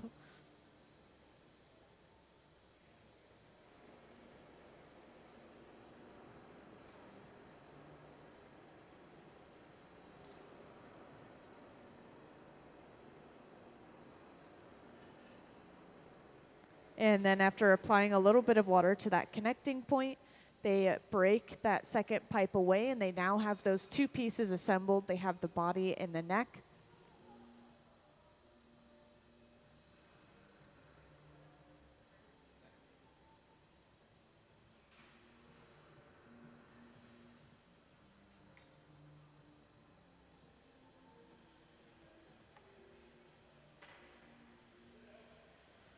And that connection that they just broke off, it's always going to end up just a little bit sharp, so they torch the leftover sharp ends away.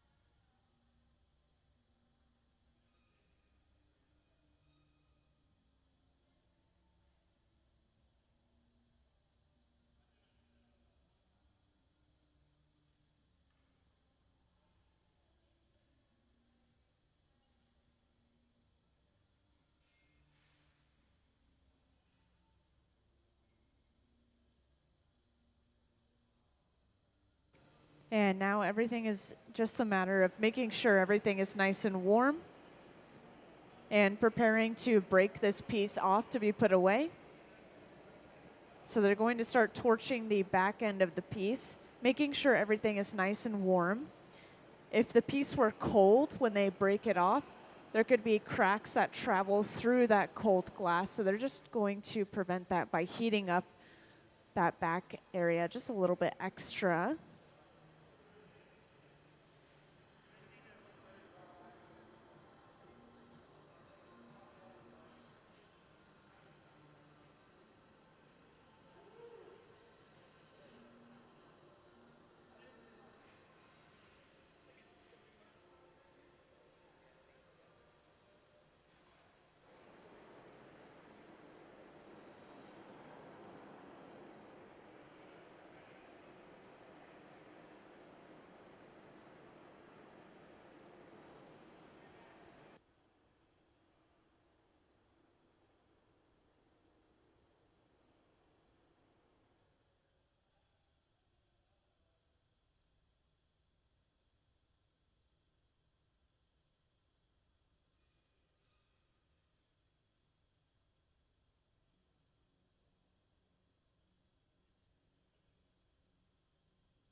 And over on that right side of the hot shop, I will point out to you guys that Nick is currently filling that furnace. So inside of those tubes is mostly silica sand, but there's a couple of other ingredients to help lower the melting point of the glass and to bind the ingredients together. And this is just being dumped into the furnace. It's just a sand texture. It'll melt down over the course of 3 days, and it allows air bubbles to rise to the surface and disperse. We don't want air bubbles inside of our glass pieces. So we won't use that furnace for a few days.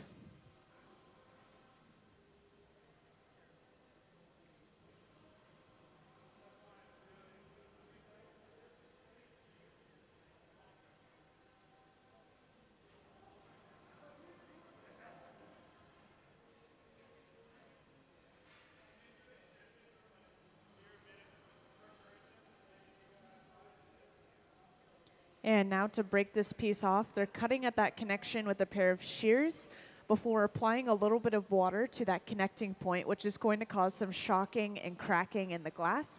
And then all they have to do, just like earlier, is tap the pipe, and that should break that piece cleanly off into those Kevlar gloves. And then this is carried over to the annealer, which is the large black box over on the right wall. Let's give them a round of applause for finishing their second piece of the day. Oh, come on, you guys could do better than that. Thank you, thank you.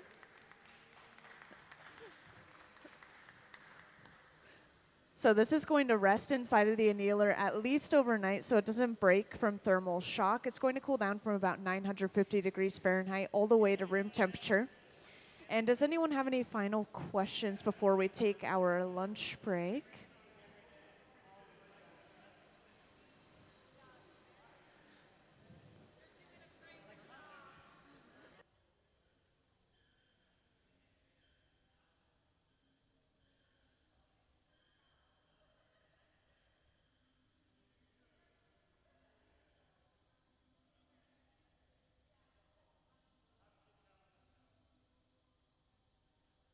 All right, so it looks like we'll be back at around 2 p.m. Just keep an eye on the time, and then we'll be back at that time and then blow glass all the way until 5 p.m. So feel free to join back in, and thank you for stopping by.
So, welcome into the hot shop, everyone. For anyone that wasn't here earlier, I just want to give a little introduction as to what we're doing today while our artists are getting started.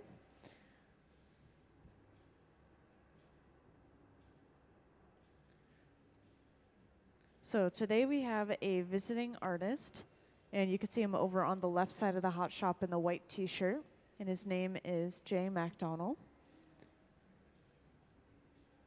And today he's been creating some of his unique blown forms. You could see an example of one of these previously created ones on this front pedestal here. And it looks like they're just examining the pieces that they made yesterday. They're seeing how they turned out. Yesterday was the first day of our visiting artist residency. And you'll notice that there's something special about this blown form of his. This has some neon tubing that has gone through the opening of the piece and is lighting the piece up from inside. And that is because of Danny here in the front. So this is basically a collaboration between the two. Danny is a neon bender and will be creating some neon to go inside and kind of accent the piece. And this is just playing around with light and color. So if you were to look closer at the neon inside of this piece here, you'd see that there are two different rods. One of them actually has argon gas inside of it. One of them has neon gas inside of it. So the neon's the classic bright orange-red look. And then the argon is actually going to create a blue light.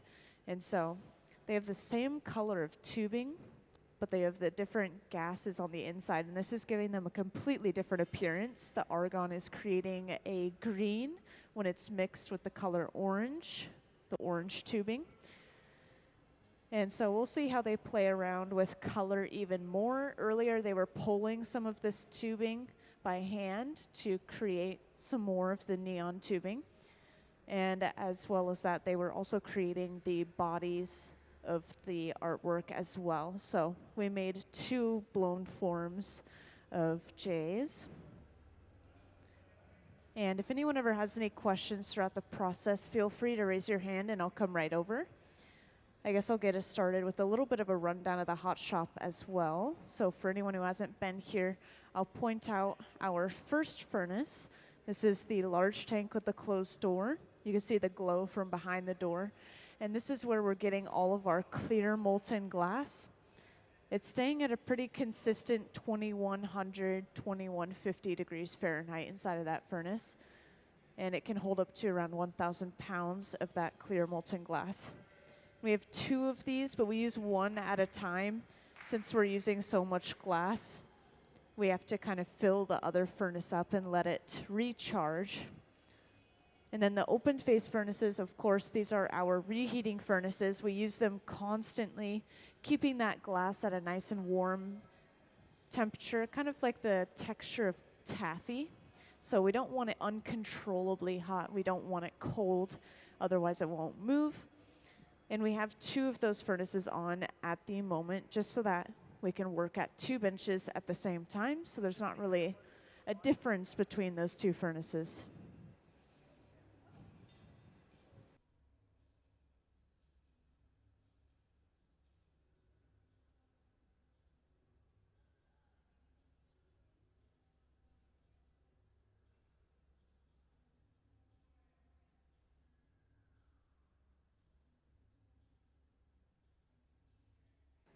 So it looks like they are going to get started on that next main body of the piece.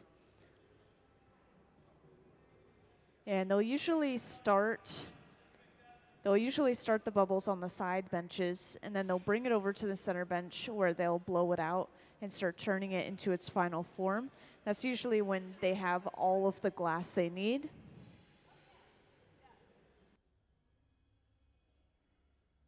And of course, up on the screen, there's been a slideshow going of Jay's artwork, our visiting artist.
So this wide metal burner that's being used at the front here, this is called a ribbon burner. And as you can see, it heats up large segments of the glass tubing at a time, and then we can bend that large segment all at once.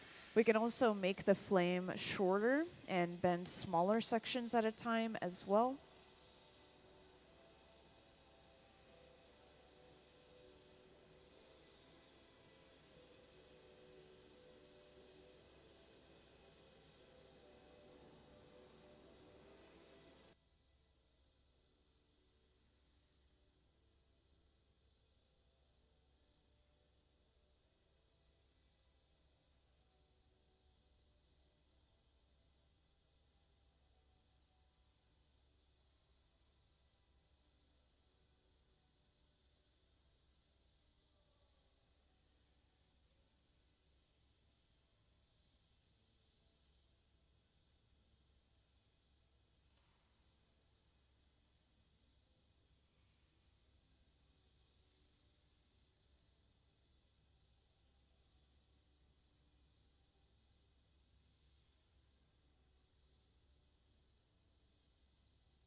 So it looks like over on that left bench, they have done something called a color overlay.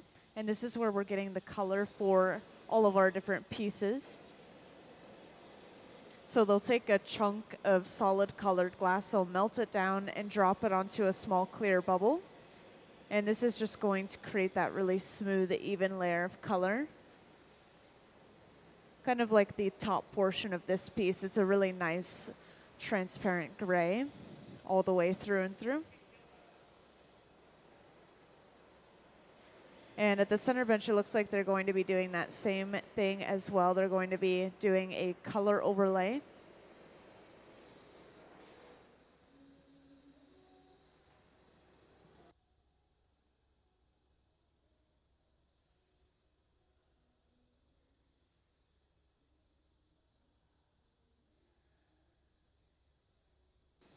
And I haven't quite mentioned this large fluffy flame that's being used as well now, but this is running around the same temperature as the furnaces, maybe between 21 and 2300 degrees Fahrenheit. And this flame is usually used to heat up sections of the glass at a time rather than the entire thing all at once inside of the furnace.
So at the center bench, you'll see how they did that color overlay over on the left bench. They take that bit of color and they'll drop it directly on top of the small clear bubble. And this will be pressed down before being rolled back to completely cover up that clear bubble.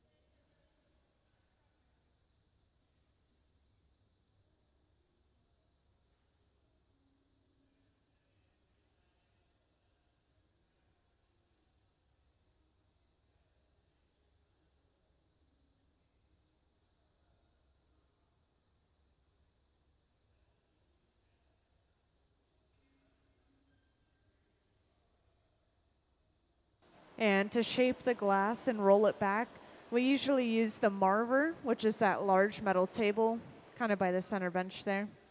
And I'll also point out real quick that up on the screen we have a view of different things that are going on in the hot shop, as well as some closed captioning, so I know it can get kind of hard to hear me in here sometimes.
Now, over on that left bench, Ben is just gathered out of the furnace, out of the clear furnace, and you could see that he's actually picking some pieces of glass away from the rest of the bubble and trimming them off.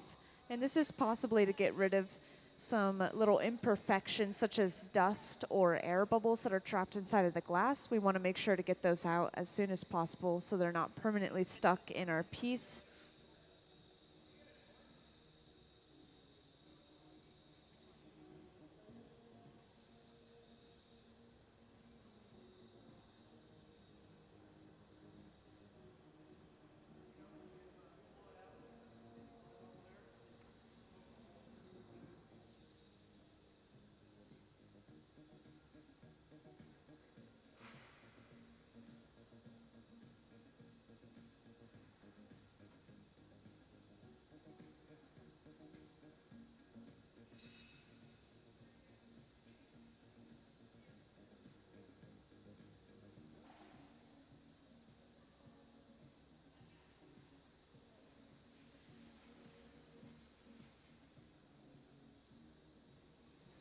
And you'll notice in between gathering layers of clear glass that we just let that glass that we currently have rest.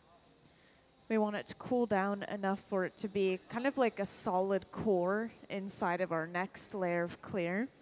If we gather while it's hot, then it's just going to superheat everything all at the same time, and it's going to be moving around a lot. It's going to be kind of hard to control. And you may have noticed that some water was just sprayed into that clear glass tank as well, just a small amount of it. And this is going to hopefully pop some air bubbles that are on the surface of the glass, so next time they gather, they're not going to get any of those air bubbles that Ben was having to deal with over on that left bench.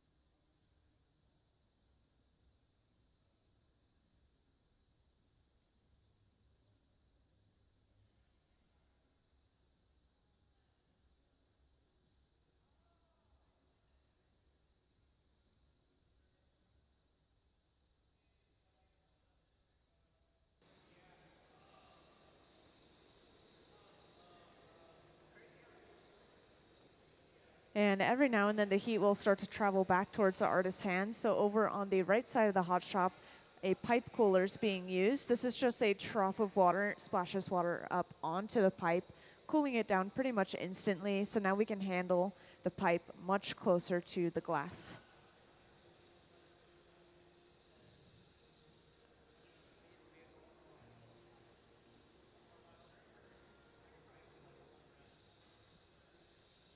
And over on that left bench or up on the screen, you can see that Ben is working with a stack of newspapers soaked in water.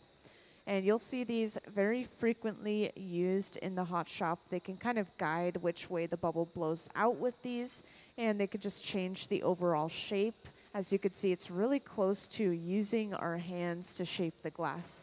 That material is the only thing in between our hands and the glass.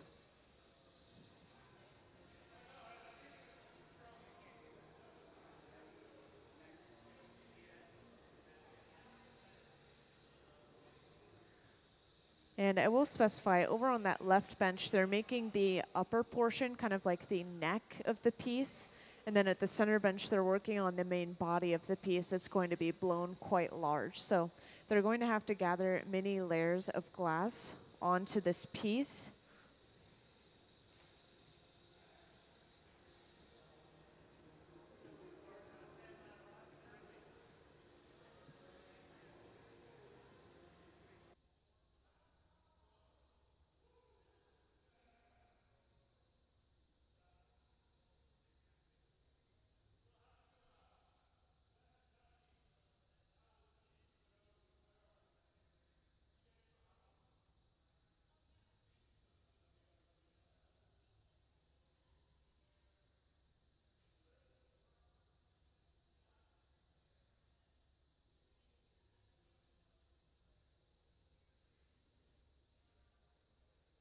And up on the screen, you just saw Ben use one of the most important tools in the hot shop. And these are the jacks, those two metal blades. We'll use these to create something called the jack line. That's that divot you see in the glass now. This is where we remove the piece from the pipe later on. You'll see this happen at the center bench as well once they have all the glass they need.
Now, up on the screen, you could see that Ben has stretched this glass out quite a bit.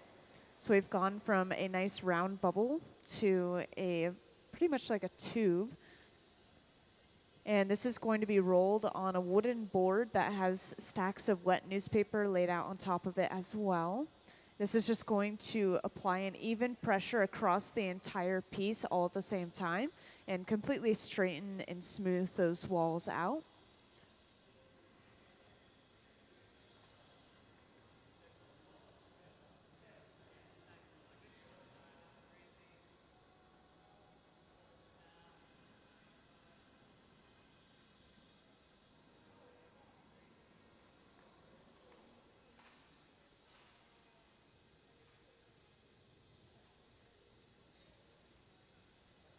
And just a little recap for anyone that recently joined. Today we do have a visiting artist or two. Today we have Macdonell, and he started yesterday here at the museum for this residency. We also have Danny, who's in the front with me. So Jay is going to blow a large hollow form, kind of like this piece on the front pedestal here. And then our other artist, Danny, she's going to bend some neon tubing, and this is going to eventually be displayed inside of that hollow piece, and this is going to kind of play with light and color when it comes to the piece. You could see that we have some semi-transparent colors, some different opacity for the different colors of glass. And that is the point for these pieces. And we actually have one of Jay's artwork displayed in the gallery currently. So if you go through the gallery, look out for his piece. It should be in the Out of the Vault Family Meals section of the gallery, to be specific.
And just now, Gabe has gathered another layer of clear glass. You saw that he actually dripped a lot of it off into the bucket. I always like to point this out. This is called a strip gather.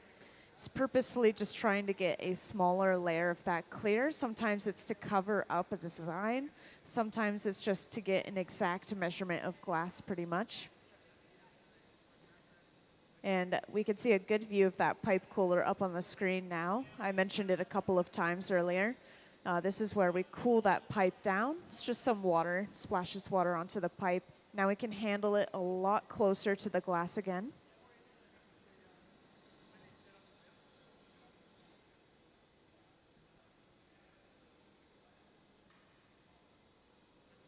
And of course, every time after we gather our clear glass, we'll go back to the bench and start using this wooden spoon-shaped tool here called the block. And this is usually carved out of cherry wood and kept in water to help prevent it from burning. This will kind of smooth and even all of that new glass out. This is going to make sure that the bubble blows out evenly from inside.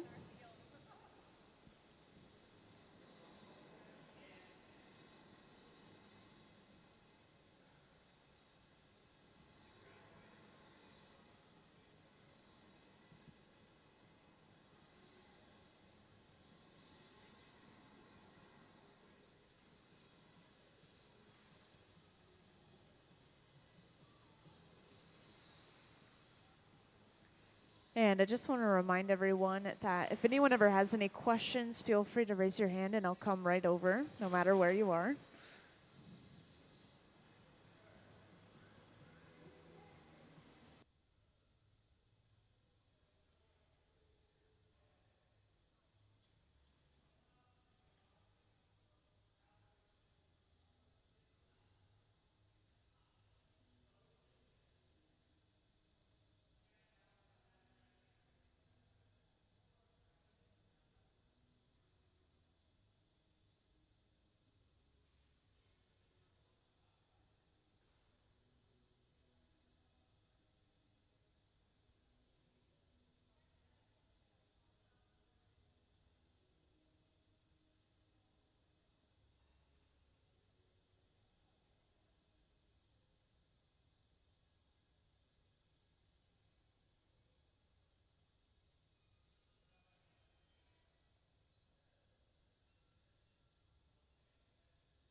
Now at the center bench, they're going to start using that large fluffy flame to heat up the back end of the piece where they want to stretch that piece out a little bit. Once again, using gravity as a tool, so they hung that glass down, kind of giving us a longer, narrower shape. And then as they're blowing into the end of the pipe, they're also using the stack of newspapers to kind of guide which way the bubble is going to blow out. They're continuously using that torch on the back end of the piece in preparation for creating that jack line, which some of you may remember from earlier is the divot in the glass, kind of near that connection to the glass and pipe.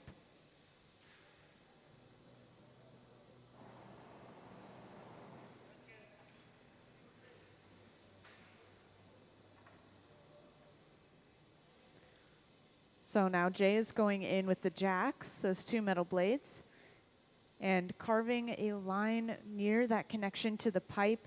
And once again, this is where we're going to remove this piece from the pipe later on.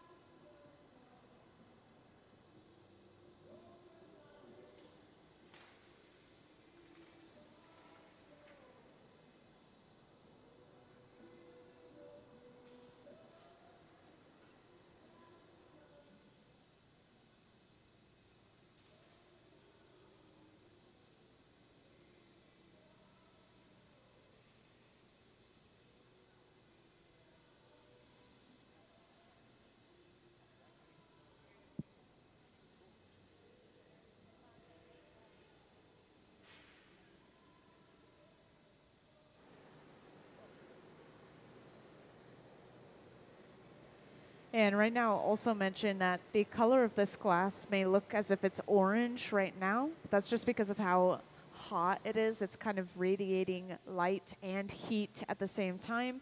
I like to compare it to lava. As this cools down to about 1,000 degrees Fahrenheit, we'll be able to see more of that true color. So later on, when they're almost done with the piece, we should be able to see that true color kind of coming through.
And in the front here, it seems like a few of you are wondering what Gabe is doing.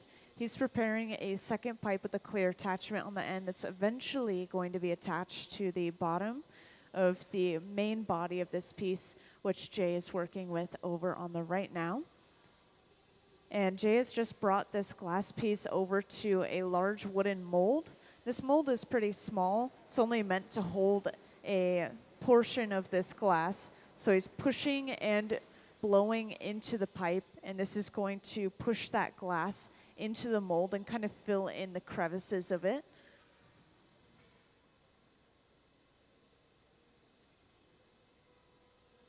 So as he comes out, you can see that it has taken on the shape of the mold, which is a cylinder. And then he'll bring this over to the center bench where he can kind of just touch up on some details. He'll usually go in with a wooden paddle and just make sure that all of those ridges are nice and straight.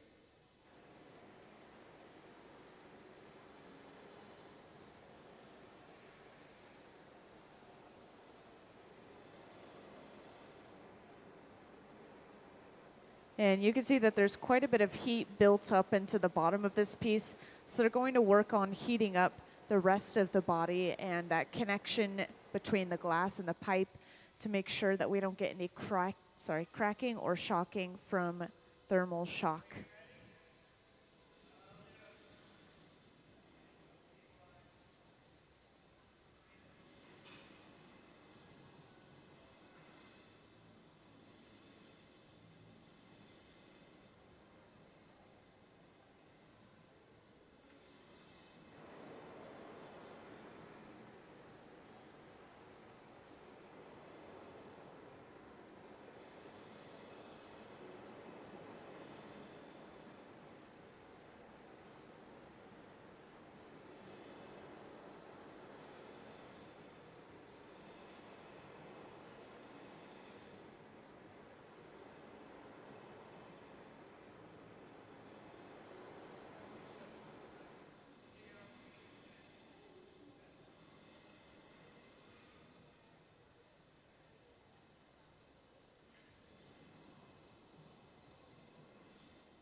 So the center bench, once again, they're working on keeping the main body of this piece nice and warm, kind of letting the bottom of the piece cool down since it was superheated not long ago.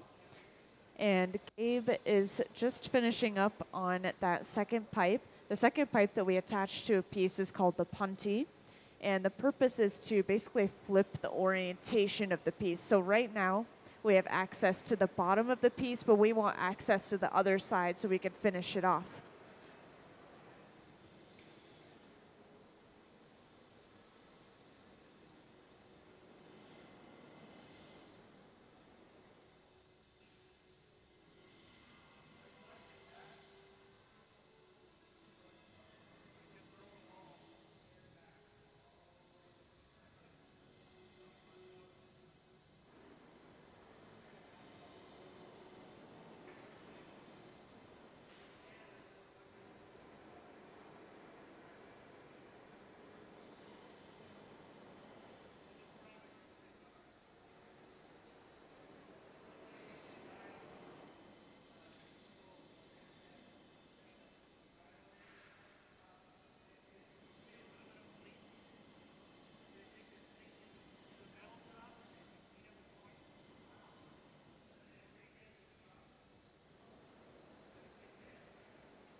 So now Gabe has come over with the punty, and this is attached just to the bottom of that cylinder shape, right on the bottom of our piece.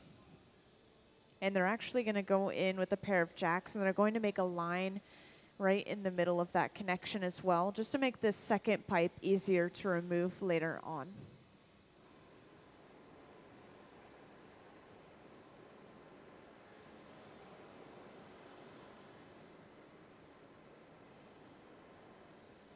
And that connection is really hot in between the new pipe and the bottom of the piece, so they're letting it set up a little bit and cool off before breaking this piece off the pipe. And to do that, they just apply a little bit of water to that connecting area and then tap the pipe, and that should break that piece cleanly off. So now we have access to the other side of the piece, and we can start to finish off the other end. And over on that left bench, once again, Ben has been working on the top portion of this piece, or the neck of this piece. He's just working on keeping it warm now in order to bring it over in just a little bit.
And at the center bench, after heating up just the top of the piece, they're going to fix up that opening before they bring that neck over.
So now after heating up the top end of the piece one more time, the neck of the piece is brought over and placed directly centered over top of that opening that they have.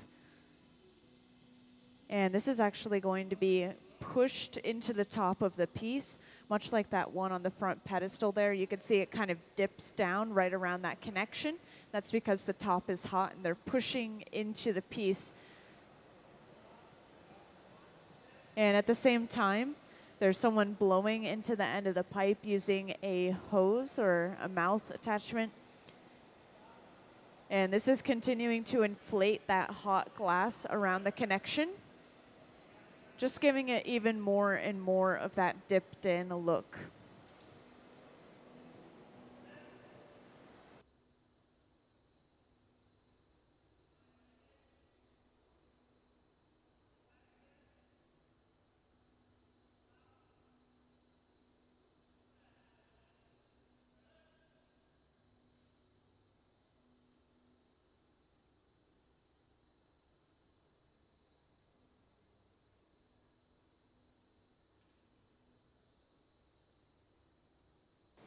And as soon as they're happy with that connection, they apply a little bit of water in between that second pipe and the neck, and then they break that second pipe away.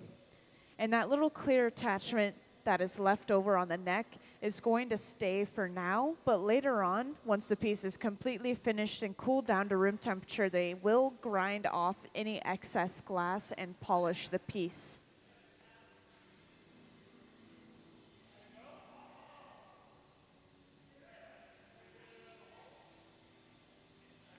And to get rid of any leftover sharp ends remaining, they're just going to torch around that opening of the piece. It looks like there wasn't any clear left over this time, so that was a very successful break.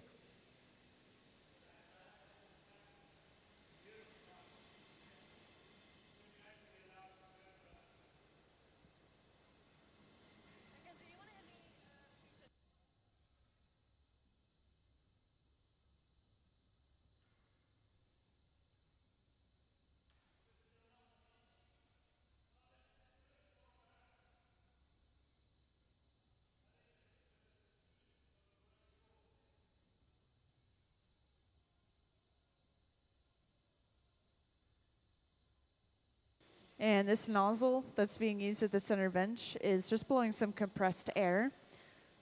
So this will cool down the glass more rapidly than if we were to just leave it at room temperature. So they're just pressing the air onto the hot areas of the glass.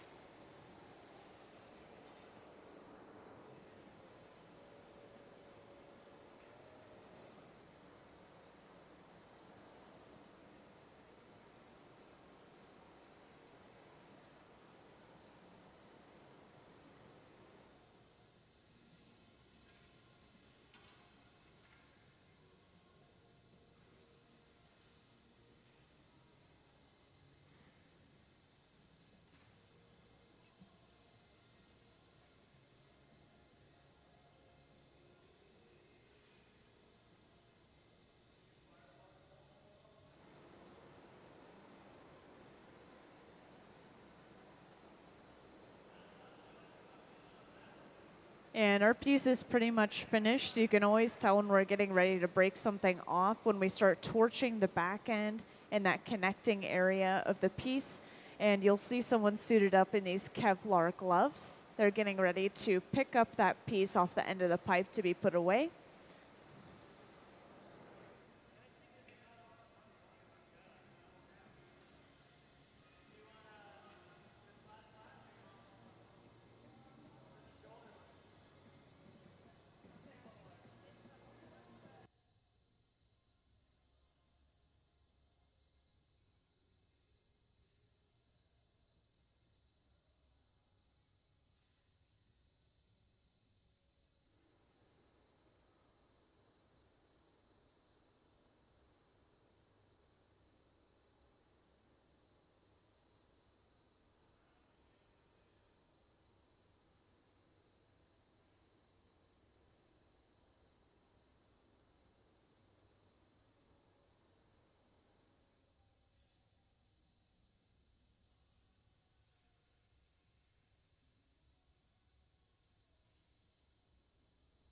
And to put this piece away, they're going to put it in this large black box over on the right wall here. This is the annealer. The annealer will keep it at around 950 degrees Fahrenheit until we're ready to cool everything down inside of it. Then all we have to do is press a button. It cools down at least overnight so it doesn't break from thermal shock. And now to break this off, they're cutting at that connection first with a pair of shears before going in with some water, just as they did earlier, causing some shocking and cracking in that connection.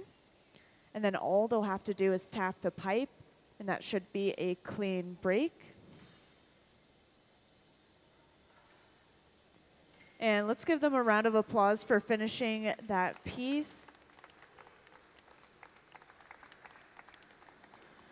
Thank you. Once again, this is going to rest inside of the annealer at least overnight so it doesn't break from thermal shock. So we're not going to see that piece until tomorrow. And once again, we have a visiting artist with us, Jay Macdonell. That's the man in the white t-shirt on the right side of the hot shop. We also have another visiting artist here at the center, Danny, and she's making some neon components to go into this glass piece.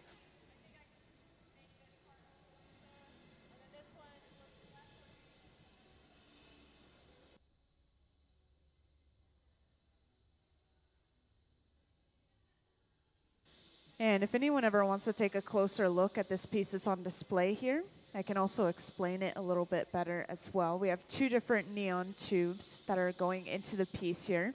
One of them is actually filled with argon gas. One of them is filled with neon gas. So the neon is the classic orange, red, bright color. And then the argon is actually this little bit duller but blue gas. And this is creating a green and then a blue, of course. The green is because the blue color's going through an orange tubing. And so the two colors are kind of combining, which is really cool. They were experimenting with some colors when it came to those two pieces there.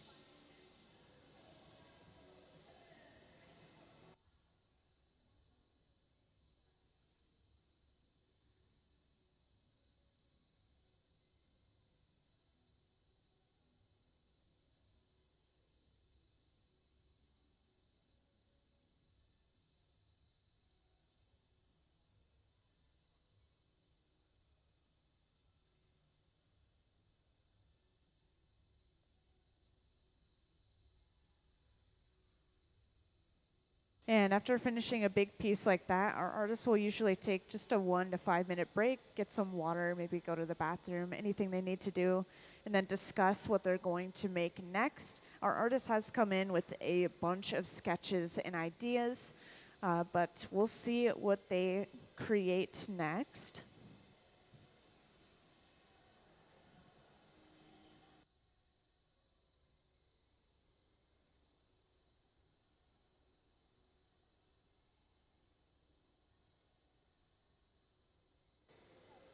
And for anyone that recently joined, up at the front, I'll explain a little bit of what's going on here. So we have just some clear glass tubing, and this is being bent on a ribbon burner, which is that long metal burner here.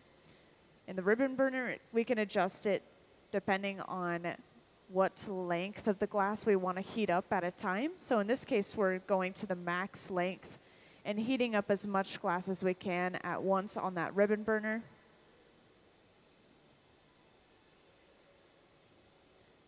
And once that is hot, this is able to be bent and shaped into pretty much anything you like. So in this case, they're trying to go for a little bit more of asymmetrical, or trying to find the right term for this, abstract shapes. And these are going to be going into the top of the piece, and they're going to be kind of hanging over the edge. So you can imagine this is going to be sticking out from the top of the piece.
So it looks like they've pulled out one of the pieces that was made yesterday.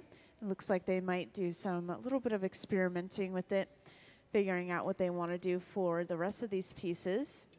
And as you can see, they've placed it upside down inside of a mold. And this is just going to hold it upright as they work on the bottom of the piece.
So over on the table to the right of the hot shop here, they're going to start working on this piece that they made yesterday. They're going to try to pop the bottom of this piece off by scoring the surface of the glass and then applying heat. And this should create a fracture around the entire piece all at the same time, right where they scored it.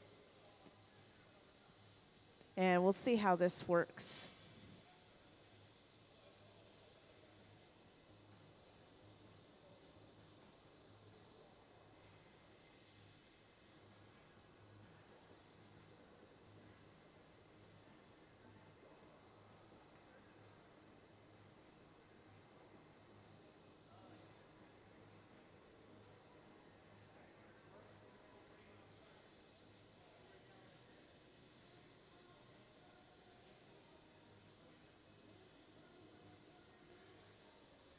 So right here, Gabe is going in with the file, diamond file, and he's going to scratch the surface of the glass.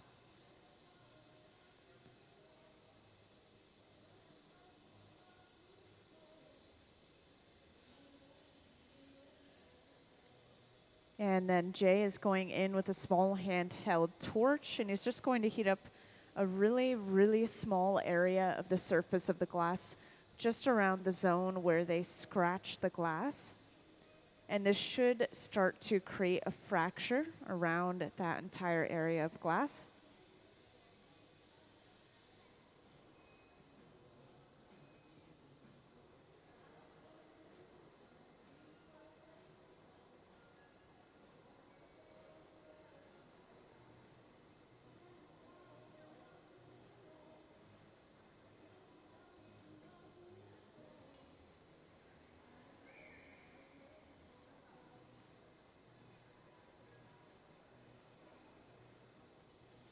And we just heard a pop, and it looks like they cut off that one section of the glass now. They have those two separate pieces.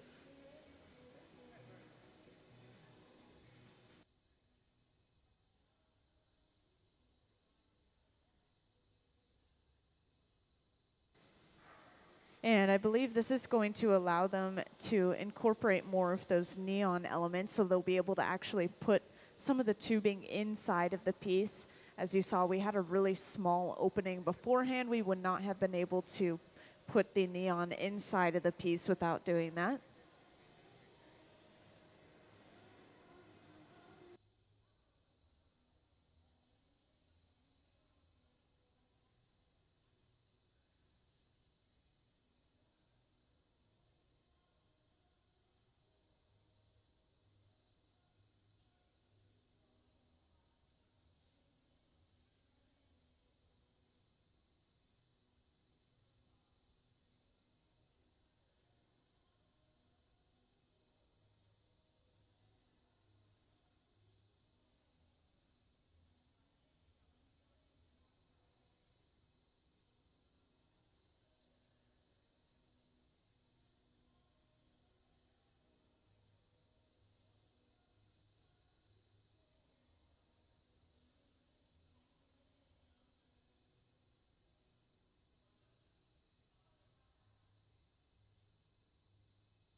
And just in case you haven't seen it already, could we have the slideshow of Jay's artwork up on the screen, please?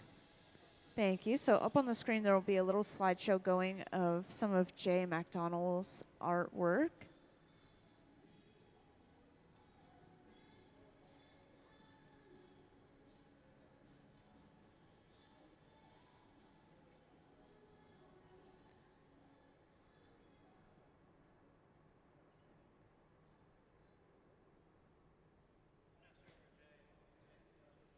And once again, one of his artwork pieces is actually on display currently in the museum. So when you go through the galleries, keep an eye out for his name, specifically in the Out of the Vault family meal section.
So at the center bench, if you didn't see this earlier, they're going to create something called a color drop or a color overlay.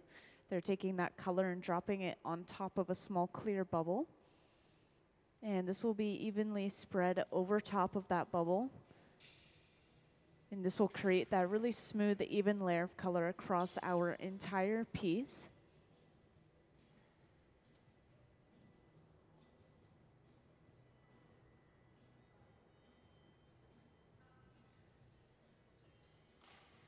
And once again, at the center bench, they're going to be making the main body for this piece. And then over on that left bench, they will be making the neck for the piece.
And for those who just joined us in the hot shop, welcome back. So at the center bench, just like earlier, we're going to be working on the main body of the piece. And then over on the left bench, I think we'll be working on the neck of the piece again.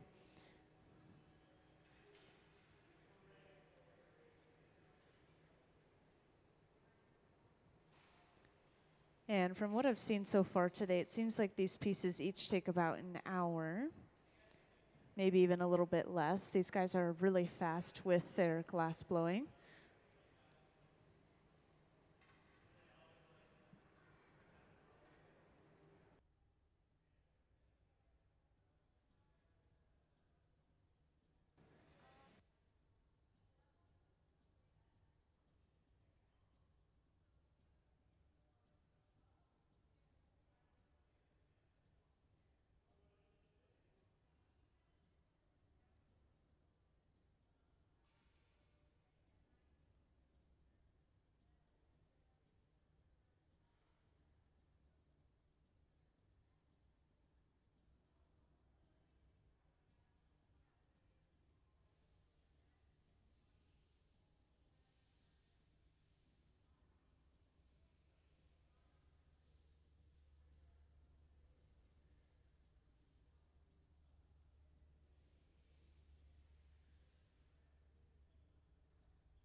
And welcome to those who just joined us in the hot shop.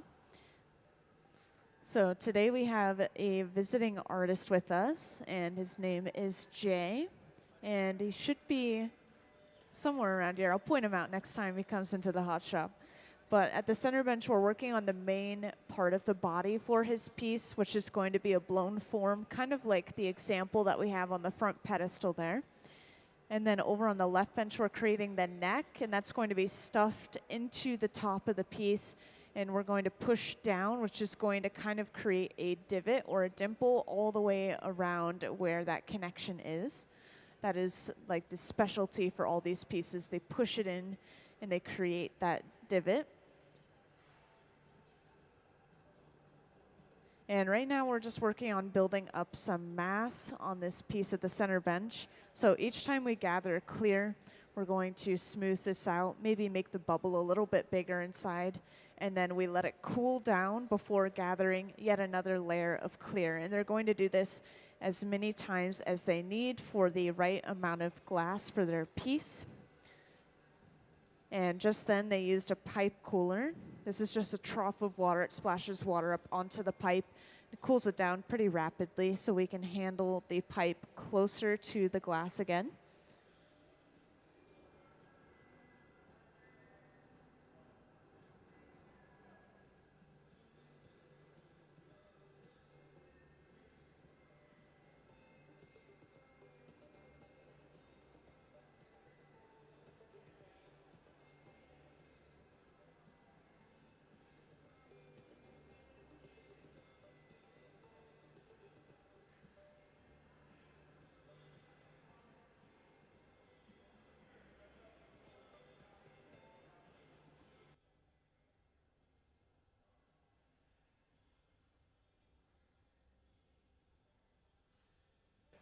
And as you'll notice with the piece on the front pedestal here, we have some neon components inside of it.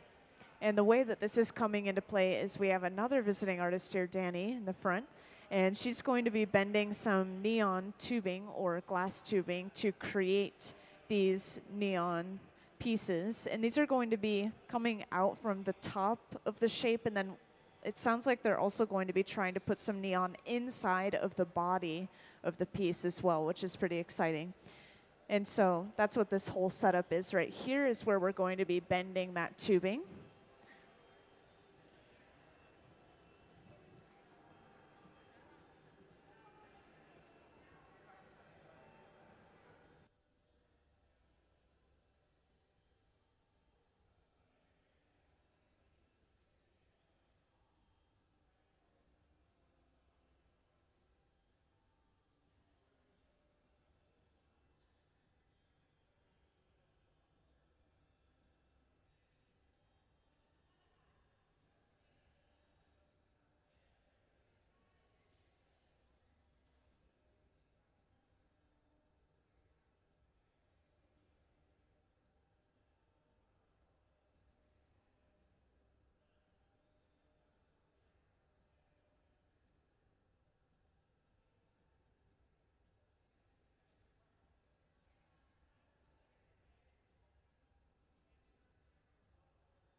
So something else to note about the pieces that are being created during this residency is that the artist told me that the goal of these pieces is to kind of play around with color and opacity and transparency of the glass itself. And so the neon inside of this glass has colored tubing and different gases inside of that colored tubing. So they have one tube that's got an argon gas inside of it, and this is creating a blue light. And then they have the traditional neon gas, which is the red-orange light. And the tubes are pretty much the same. Half of it's blue, half of it's orange. So the blue argon shining through the orange part of the tube is actually creating that green that you can see sticking out the top of that piece, which I think is pretty interesting. But the goal of this residency for the artist is to kind of play around with color and experiment with light and things like that.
So for neon bending, it can be really difficult or really simple depending on if you get your tubing shipped in or if you make your own tubing. So right here on the floor are their attempts for making tubing earlier in the day, and we'll apply color to a clear glass bubble, and then we have to apply more clear glass over top of that. We blow it out into a hollow cylinder, attach a second pipe to the other end, and then we pull both of them as far as we can, depending on the thickness we want, of course. And then this is broken off and placed onto those ladders to cool down. So that process is very long. But if we just start off with the hollow tubing itself, then all we have to do is bring it over to this ribbon burner and start to soften the glass enough to bend. And that's pretty much all where it starts. But of course, there are many more steps in neon bending. You have to fill the tubes with the gas, and then you have to add electrodes to the ends of the tubes and then send electricity through the entire tube to make it light up like a neon sign.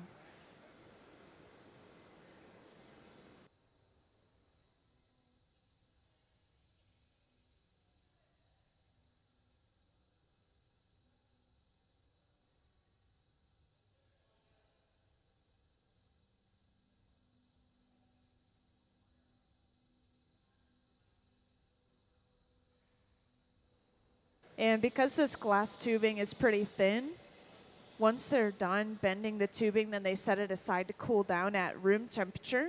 Meanwhile, other glass, we usually have to cool down through a really slow process called annealing, and it has to cool down like 12 to 24 hours maybe. But this glass will cool down a lot more rapidly. It makes it a little bit easier to use as well.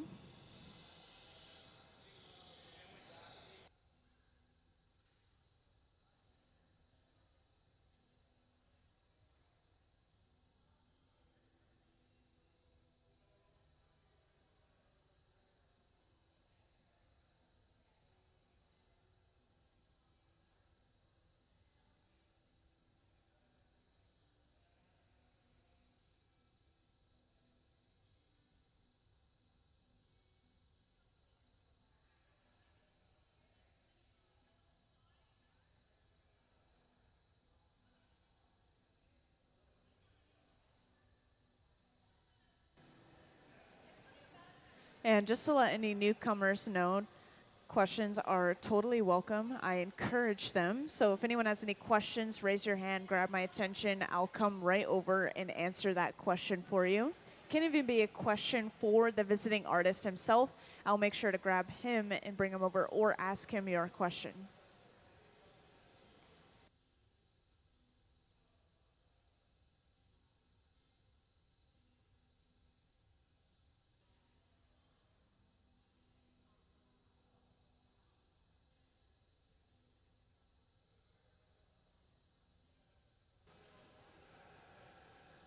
So every now and then the artists are spraying some compressed air onto the glass, and this is just cooling it down a little bit more rapidly than if we were to just let it sit on its own in the normal room temperature air.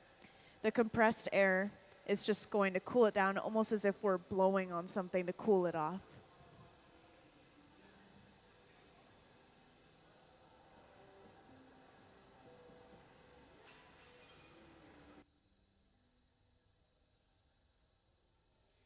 And as you can see at the center bench, we have enough glass for our piece now, so we're going to start blowing it out and turning it into its final form.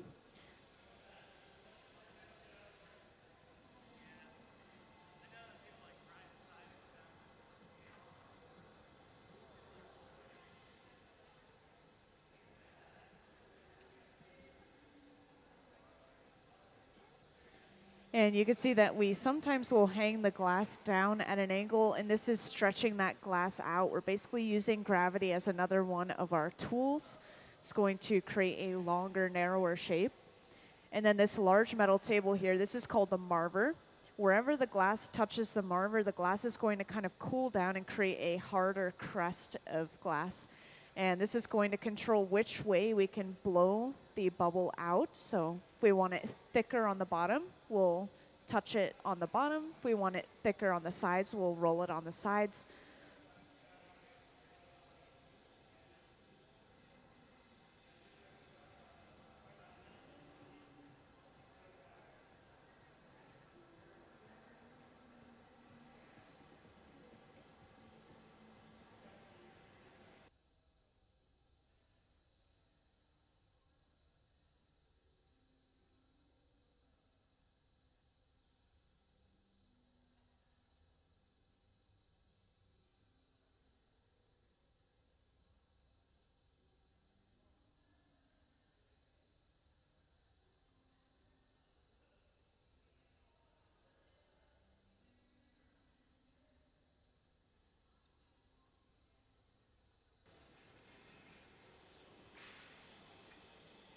And back to the center bench. They're about to use a stack of newspaper soaked in water to start to shape this piece. And they're using these as somebody blows into the end of the hollow pipe, so they're kind of able to guide which way the bubble blows out using this tool as well.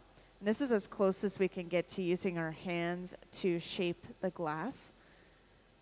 Now, Jay is holding the papers in such a way that we have a sort of bump on the end of our bubble. And this is purposeful. This is kind of showing where he's going to put this bubble into a mold later on.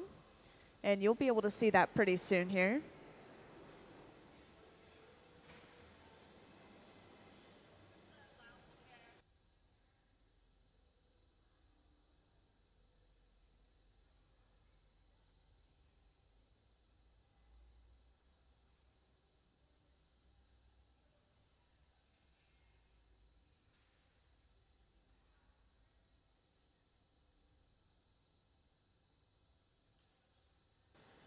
And next, Jay is going in with the jacks. These are the two metal blades in his hands, and he's carving a jack line into the glass. This is where we'll remove this piece from the pipe in just a bit. And you can see every now and then the glass is so hot that it's radiating so much heat, you kind of have to shield the artist's hands and arms from that heat. And that's why somebody is going in with a wooden paddle and blocking that heat from hitting the artist's hands. It's because we have so much glass on the end of our pipe right here.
And over on that left bench, you can see that Ben has turned that bit of glass that he had over there into a tube shape.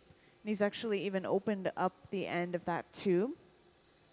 And this is eventually going to be attached to the top of the piece of the center bench as the neck of the piece. So we have the neck and the body.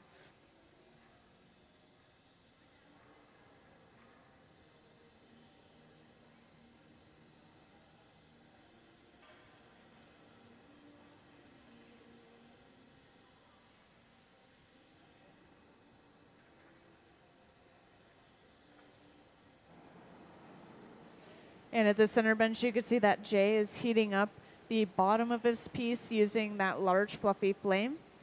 And if I didn't mention already, this is running at around the same temperature as the furnace, between 21 and 2300 degrees Fahrenheit.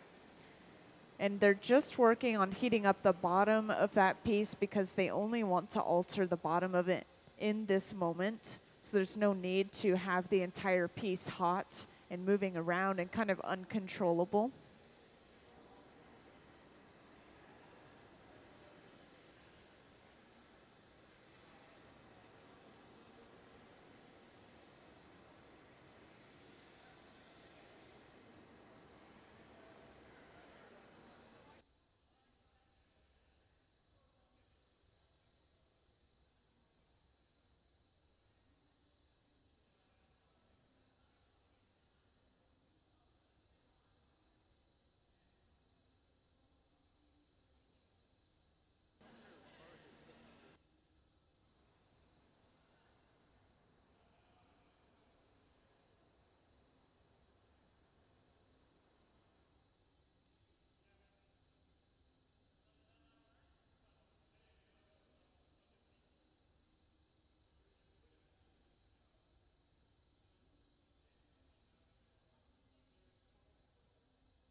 So the color in glass mostly comes from different metals and minerals mixed into the glass. And so just to give you a couple of examples, cobalt mixed into glass will give us a rich blue. And maybe one of our most expensive colors is like a gold chloride. And this is coming from gold, which is why it's so expensive. And it gives us a pinkish reddish colored glass. I think they call it cranberry red sometimes. And then to get white, which is probably a base for a lot of colors because it gives us opacity. The white is tin and antimony mixed into the glass, but we don't mix any of the color here ourselves. We get it shipped in bar form, which is what you could see all over this table here. These are color bar.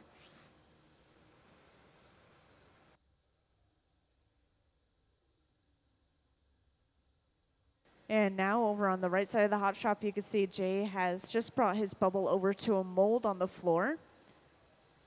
And this mold has a really small opening right in the middle of it. And so this is just going to fit the very bottom of this piece inside of that mold.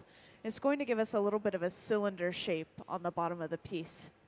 So as he's pushing down and blowing, this is forcefully pushing that glass into the mold. And you can see we now have that little bit of a cylinder shape on the bottom of our piece.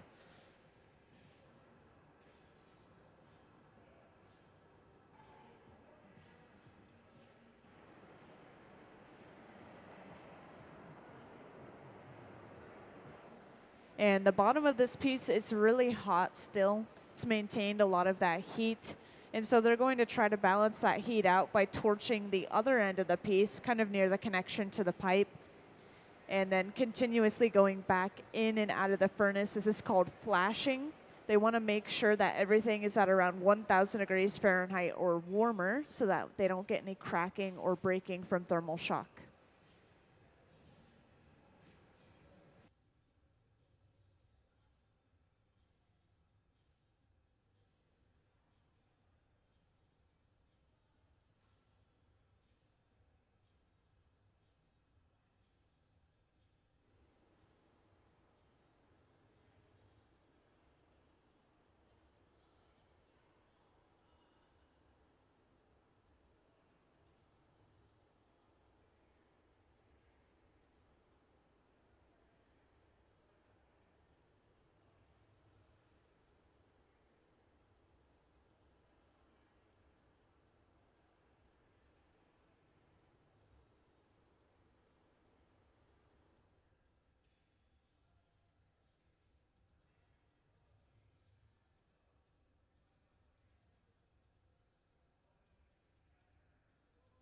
And now since they have the lower half of this piece finished at the center bench, Gabe is working on a second pipe. This is going to be attached to the very bottom of this piece, right at the bottom of that cylinder.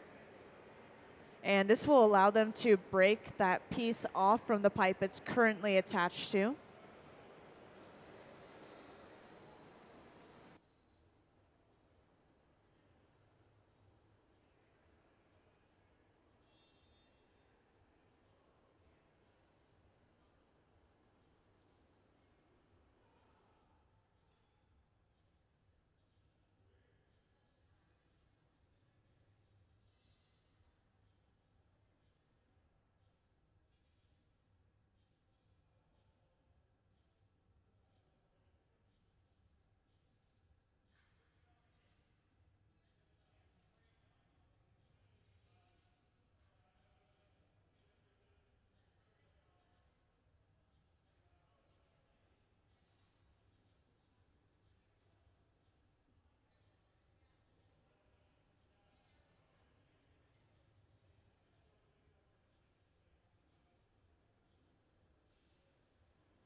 So now Gabe has just brought that second pipe over. And once again, the second pipe that we attach to a piece is called the puntee. And this is to help us flip the orientation of the piece, basically. So we'll have access to that other side of the piece. And right after connecting that, they went in with the jacks and they made a line right in between the piece and that connection between the glass and the pipe, just to make it a little bit easier to remove this second pipe later on as well.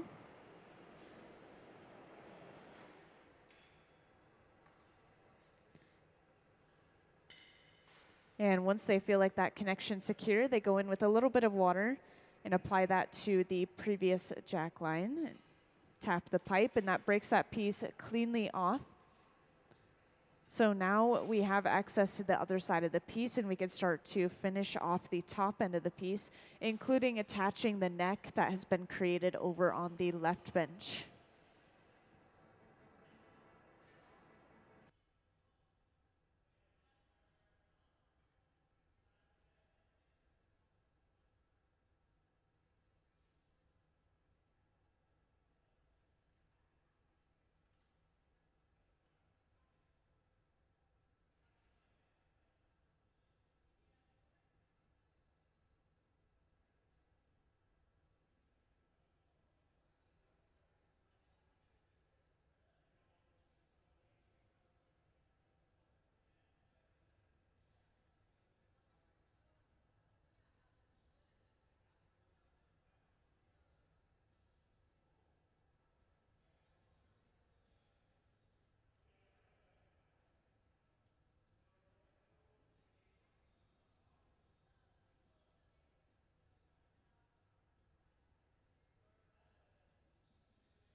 So since they've just broken the large piece off at the center bench, they have to heat up the front end of this piece for a little bit of time just to get this nice and hot. They want it to be at a really soft texture so that they could start to move the glass around.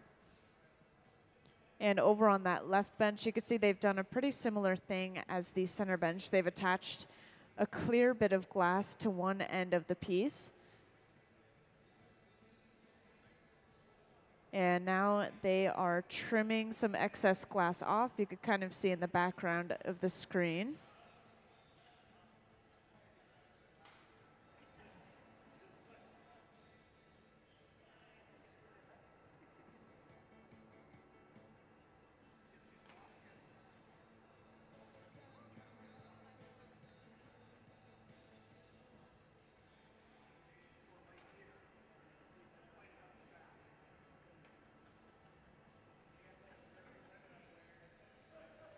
And up on the screen, we can see a good view of that left bench now. They're just finishing off that neck over there. So Ben is just taking some excess glass off the pipe by trimming it with a pair of shears.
And before they attach the neck, they're going to start heating up the top portion of the piece at the center bench.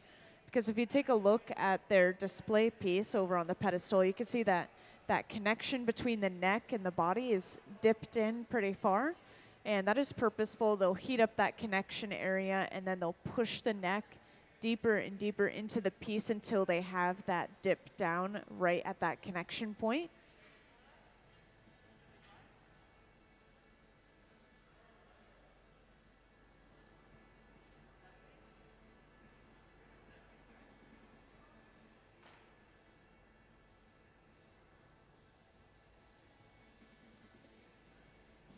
And this nozzle that they're using at the center bench here, this is just blowing some compressed air. And they'll usually use it to cool down small areas of the glass. In this case, that is what they're doing. Looks like they're cooling down the back end of the piece a little bit. And this could just be getting a little bit too hot, and they don't want to lose control if it's getting too hot and soft. So they're cooling that down.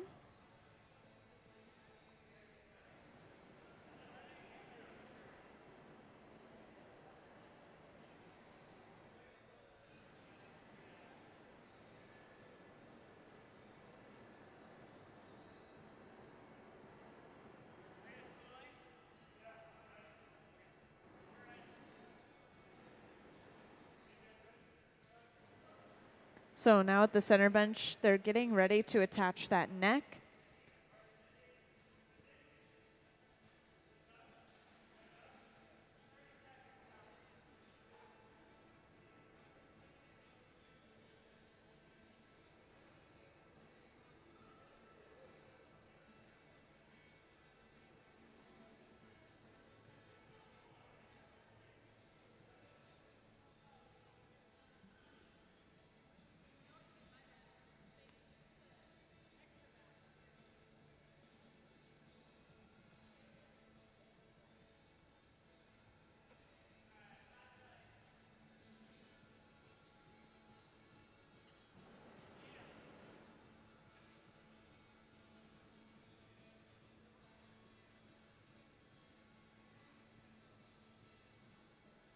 So now you can see they've heated up the front end of the piece pretty hot, and they just brought that neck over. This will be attached pretty centered right over the opening of the main body.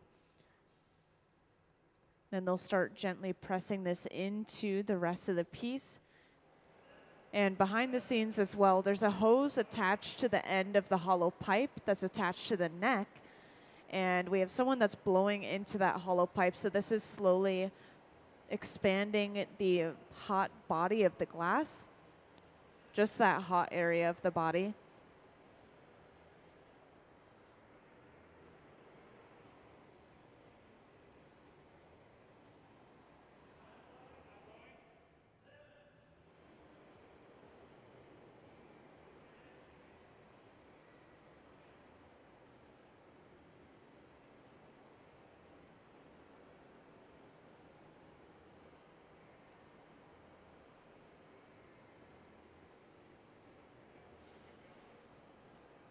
And once they're happy with that connection, they apply a little bit of water right in between the neck and the pipe, and then tap the pipe. And now we have that second pipe removed.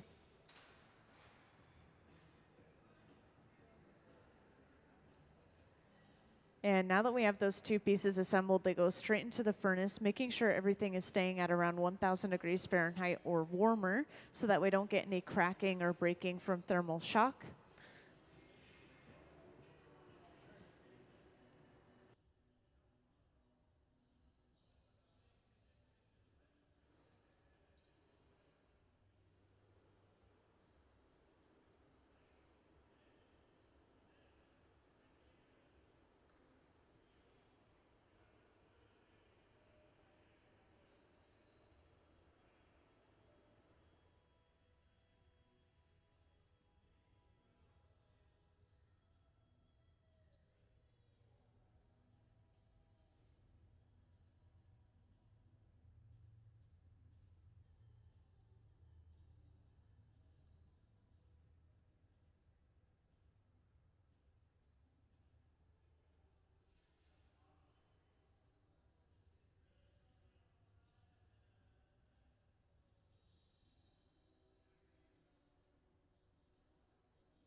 So while that connection area between the neck and the body is cooling down a little bit, they're going to continue to torch the back end of the piece.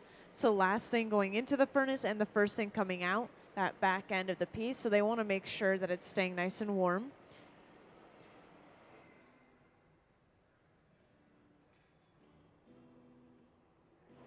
And I always like to point out that you can tell when we're getting ready to break a piece off when you see somebody get dressed up in these special gloves called Kevlar gloves. And you can see Sarah is sitting on the table ready to pick that piece up off the end of the pipe.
And this little torch here, I like to point out, is the hottest item in the hot shop.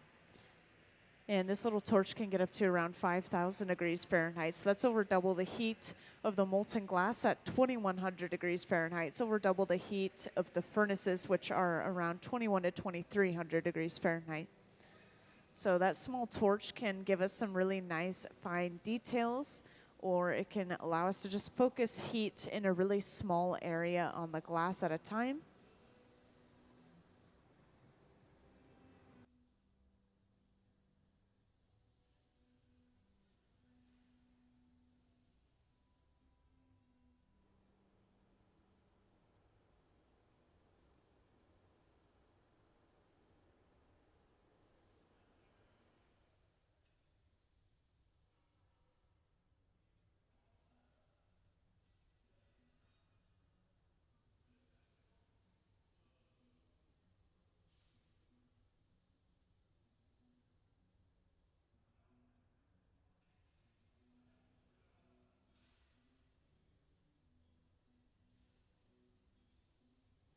And now to break this piece off, they're cutting at that connection a little bit with a pair of shears before they apply some water right at that connection point, just like earlier, causing some shocking and cracking in the glass.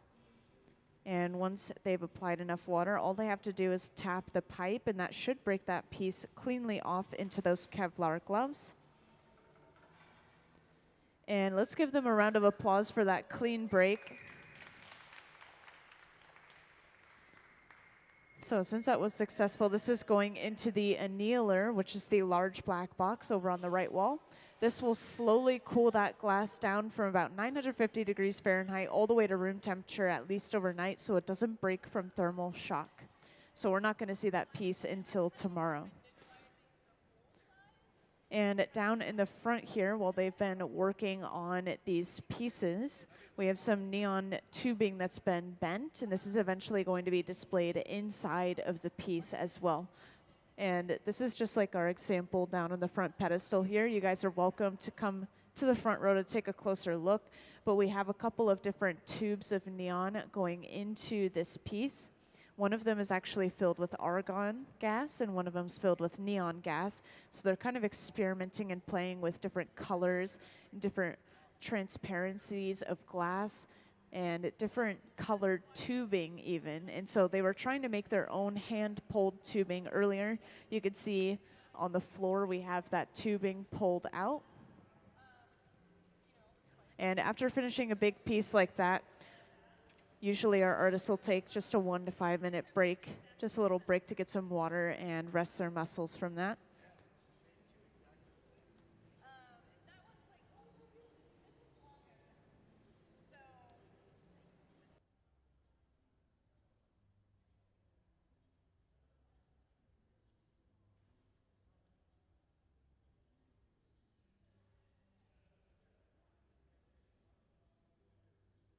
So the glass is orange whenever it's hot. I kind of like to compare it to lava. So it's emitting light and it's emitting heat, and it looks orange no matter what color it is to begin with. And then as the glass slowly cools down, once it reaches about 1,000 degrees Fahrenheit, then you can see its true color.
Welcome into the hot shop, guys. Just like earlier, we are working on the main body of the piece of the center bench, and we're working on the neck over on the left bench. And Danny at the front and center here is actually going to start bending some of the tubing that they pulled earlier in the day, some of the handmade tubing, so that'll be pretty exciting as well.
So at the center bench, they're just going to continue to build up the mass of this piece that they have so far.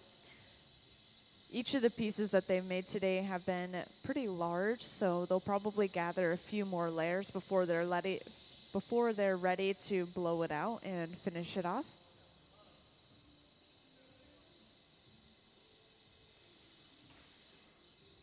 And each time they gather a new layer of clear, this is brought back to the bench and then rolled inside of this wooden spoon-shaped tool called the block. And this is going to smooth and even out all that glass that they just gathered. And you can see Gabe is picking off some pieces of glass here. This is just happening if we get small particles or air bubbles inside of the glass, and this will get rid of them pretty quickly before we move on.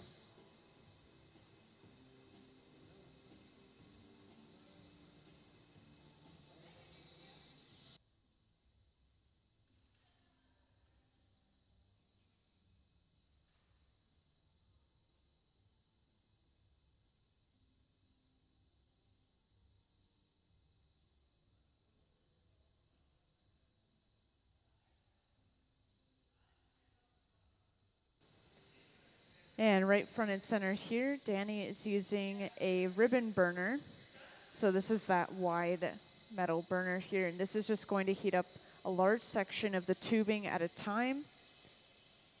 And it allows the artist to bend that tubing depending on how much they want. They can kind of change the size of this flame.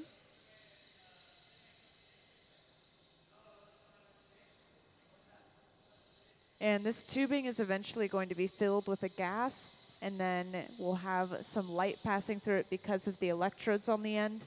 And it's going to give it a similar effect as to the piece that we have on the front pedestal here.